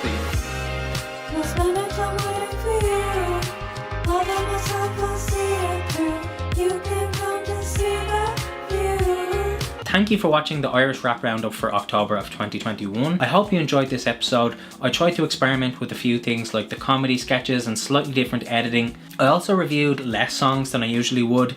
This was so that I could go in more depth on each individual song and give them a little bit further analysis. I'm also sorry this came out so late. I just fucking I had some shit going on, man. I'm sorry about that. So please let me know what you think of this slightly different updated format and let me know if I should do more shit like this in the future. And big shout out to my sponsor SPA Crumpet. His fucking mixtape London Bridge is Falling Down is hitting the shelves any day now. He's signed up with High Focus Records. He's going to be doing a Fire in the Booth freestyle on GRM Daily. This fella is taking the drill scene to a whole new level. In like a month's time, he's going to be like Stormzy who? Fucking SPA Crumpet is the GOAT of drill, bro. So yeah, that's pretty much it. Thanks for watching. Peace out.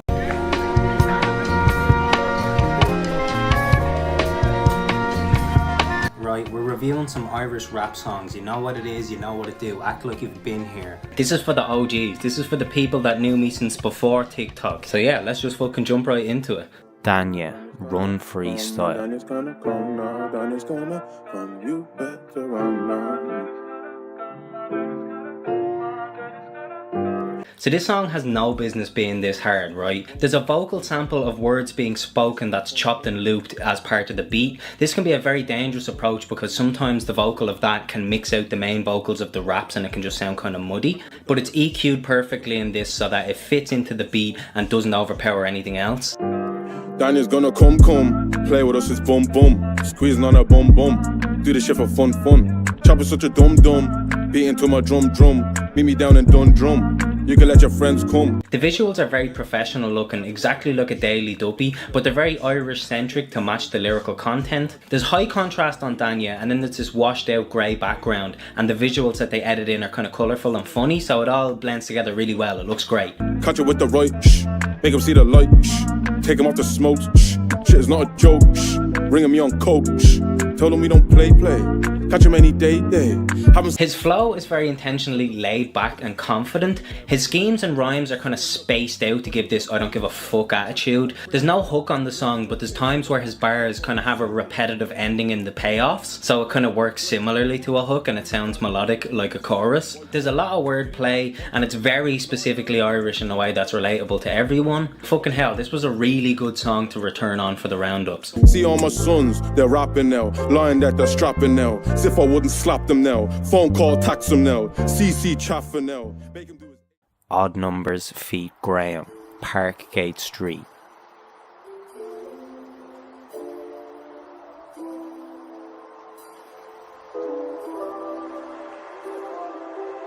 The beat on this is kind of like a Jar Jar, King Kavanagh, Kojak type beat, but it has a more modern sounding bass with the melody and the kind of synthesized sound to it.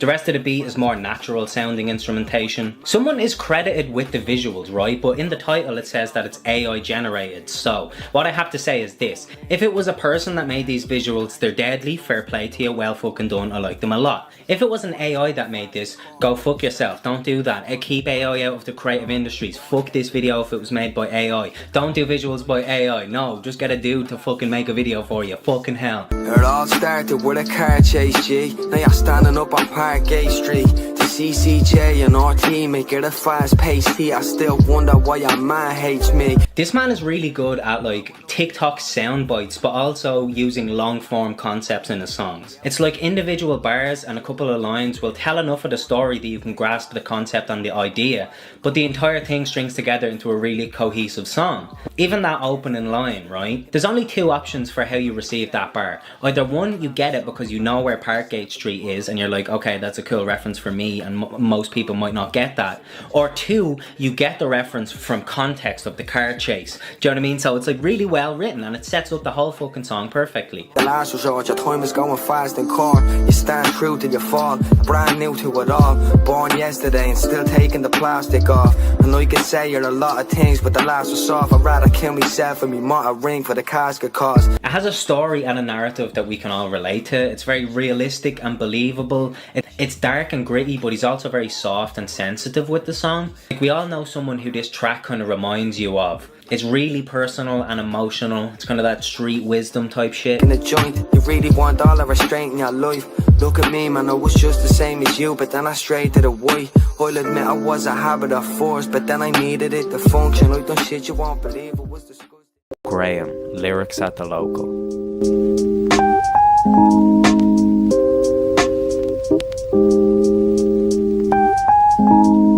This makes really good use of the pub. There's good variety of shots. It feels like it was shot single camera, but it's cut together to give the impression of multicam filming, and that's very seamless. There's a lot of camera movement, there's really good lighting, there's even segments that are done in black and white. They have Graham doing business, which is like where he has stuff to do, he's wiping a glass, he's doing stuff with his hands. That's a thing to make the video look a little bit less static and boring. I appreciated that. Nothing good happens after midnight. Fuck walking home, I have to snatch another kid's bike. Delivery is better than a midwife's. I don't wanna die in all my life, I wanna live twice.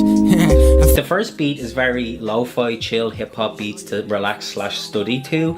The lyrical content sets the stage for what's to come in this little freestyle. It's a cross-section between inner city urban lifestyle with a little spin of personal romanticism. There's good bars, there's good wordplay. It's kind of sensitive towards the girl he's talking about, but also like closed off. Tactics of response is clear. A maniac, the way she acts, she doesn't want to share. It's mainly that she gave me back what I've been wanting her. I'm on the road for a minute, I'll be home when I finish making bangers like a firework.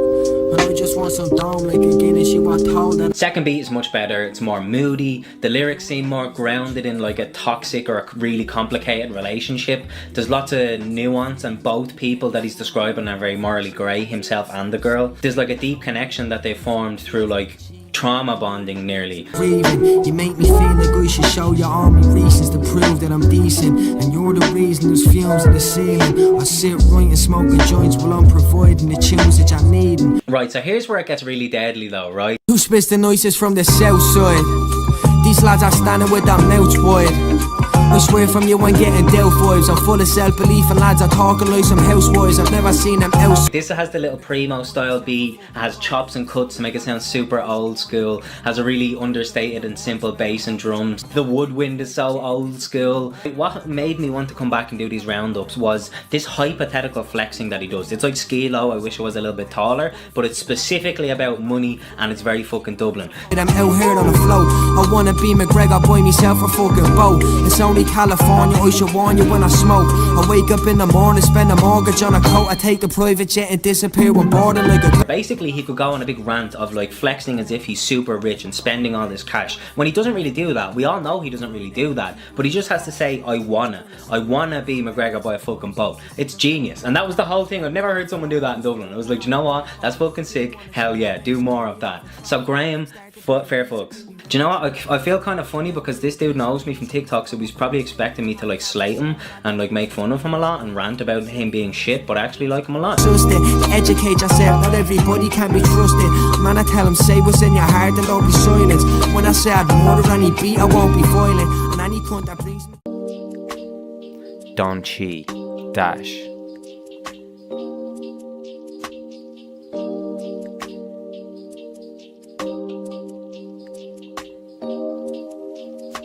This has a smooth and relaxed G-funk type beat. The visuals are very strong in their commitment to the theme. There's great lighting, there's great set design. It's like a familiar looking location but done a little bit more artsy and creatively. I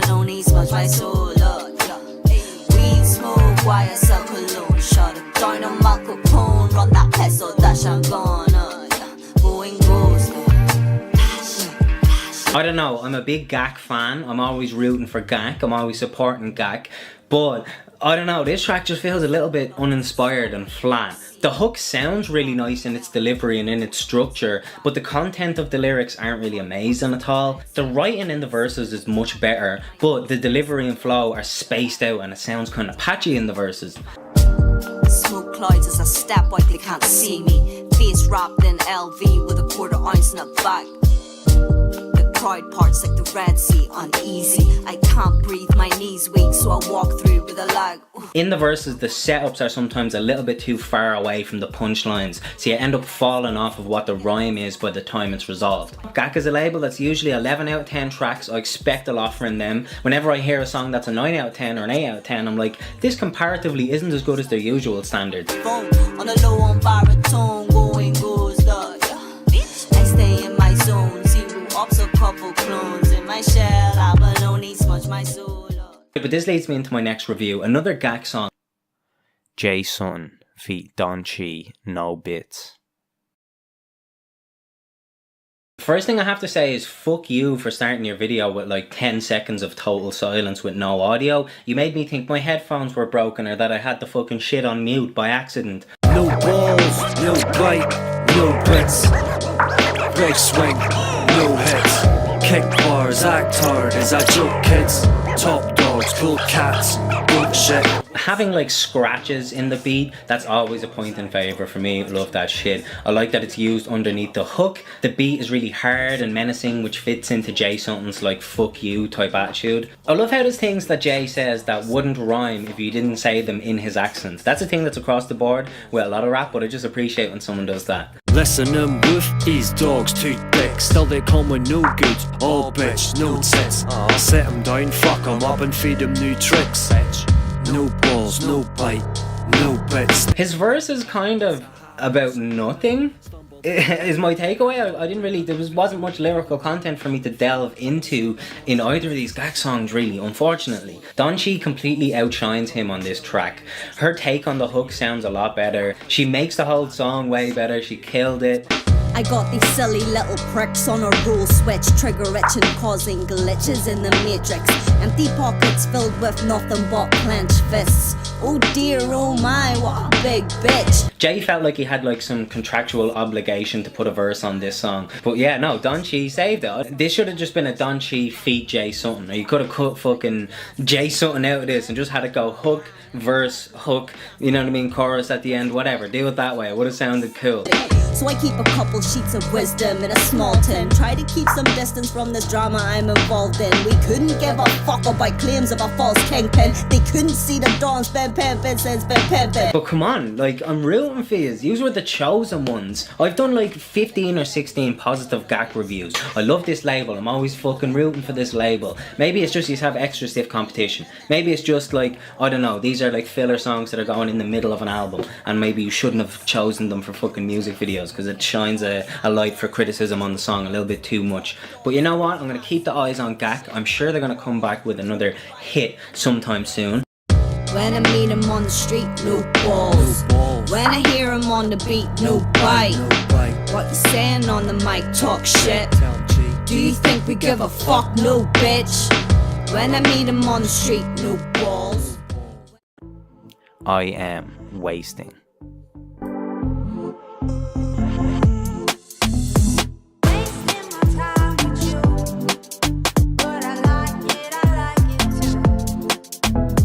This has a bouncy club beat. It's kind of UK garage. There's a chopped vocal sample as the hook, which always sounds cool, and it's mixed well so it's not too low, which sometimes happens when people do that. I like the tropical holiday visuals. It's very colourful and lighthearted and fun.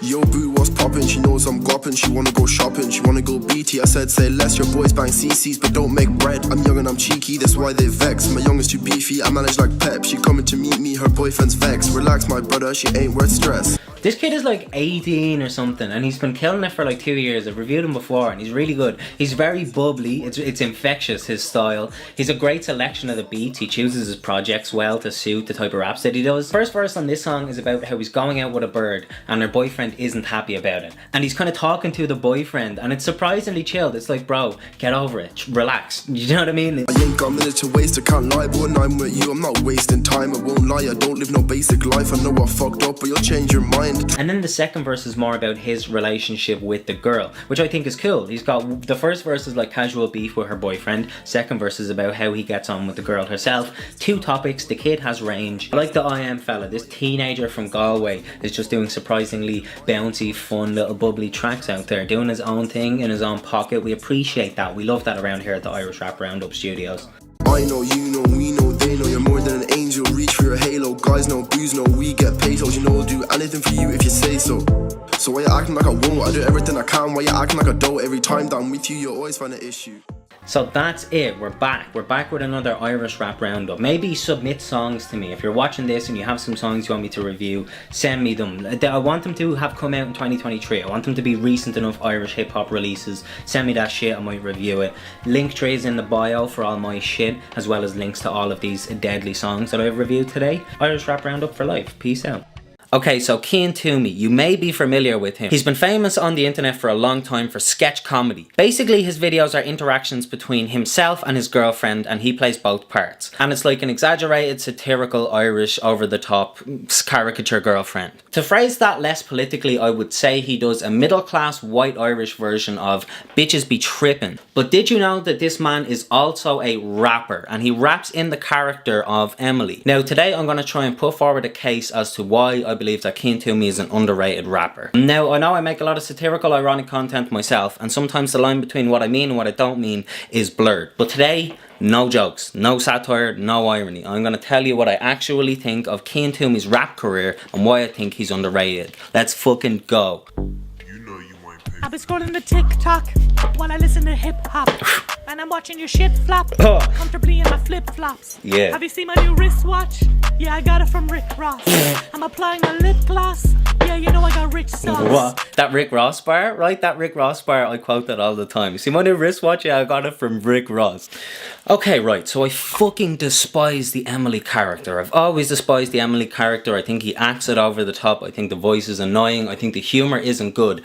But he pulls it off. A lot of rappers are often doing like a caricature version of their favourite rapper, and they're not even aware of the fact that they're doing that. For a long time I was like that with MF Doom. My bars and the way I flowed was exactly like MF Doom. You see Irish people doing it with drill rap, where they just do like complete drill accents and they do all English slang. So what he's doing is like, here's a rap from the perspective of a woman. So everybody's doing a perspective to some fucking degree, but he's doing one that's ever so slightly different, and it's based on something that he's been known for a long time, and I appreciate that. And the worst part about it, the bars aren't that bad. Alright, let's listen to his new chats that he just dropped recently. You fellas are ratchet.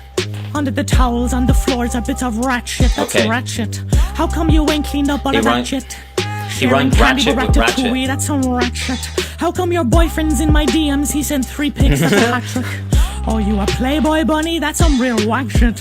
I'll make you disappear Okay, the like a hat trick bar, magician's hat old trick bar. hat trick. Love it, love it. I'm not living under a rock, no, I am not Patrick.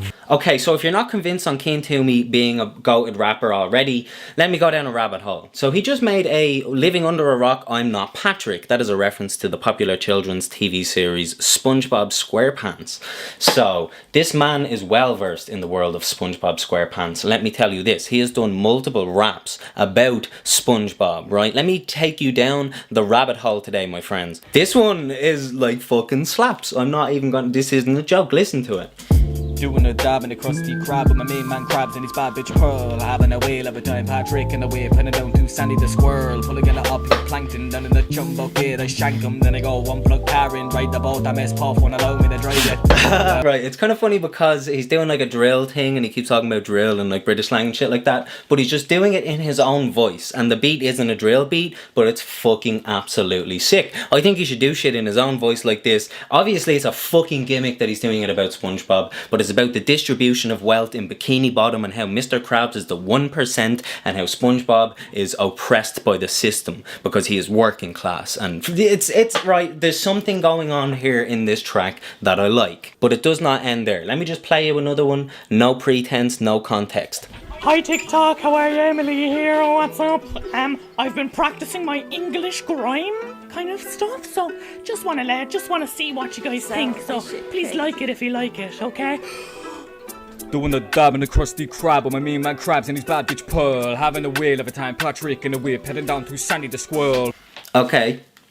So he did it twice. Once he done it on a wavy lo-fi hip hop beat to Study 2. Once he done it on a drill beat, and this time he fully committed to the accent. In the original one, he does the British accent just a little smidge. In this one, he went deep. He committed. Right. So again, it still does not end there, my G's. Right. There's a music video. There's a music video for the drill cut of the SpongeBob Snyderverse rap fucking masterpiece. F is for friends who do stuff together. U is for you and me, N is for anywhere, anytime at all. Down here in the deep blue sea. F is for friends who do stuff together. U is for you and me, N is for anywhere, anytime at all. Down here in the deep blue sea. Doing a dab in the crusty crab with my main man Crabs and his bad bitch Pearl. Having a whale of a time, Patrick in the whip, head down to Sandy the squirrel. Pull up on the up like plankton. Right. Okay. So that's it. That's it. I don't have a conclusion. I don't know what I'm doing. I don't know why I'm making this video, but that's it. That's what I've found. Go listen to Keen Toomey's raps if you're impressed. If you're not impressed, I think you need to reassess your idea of hip hop.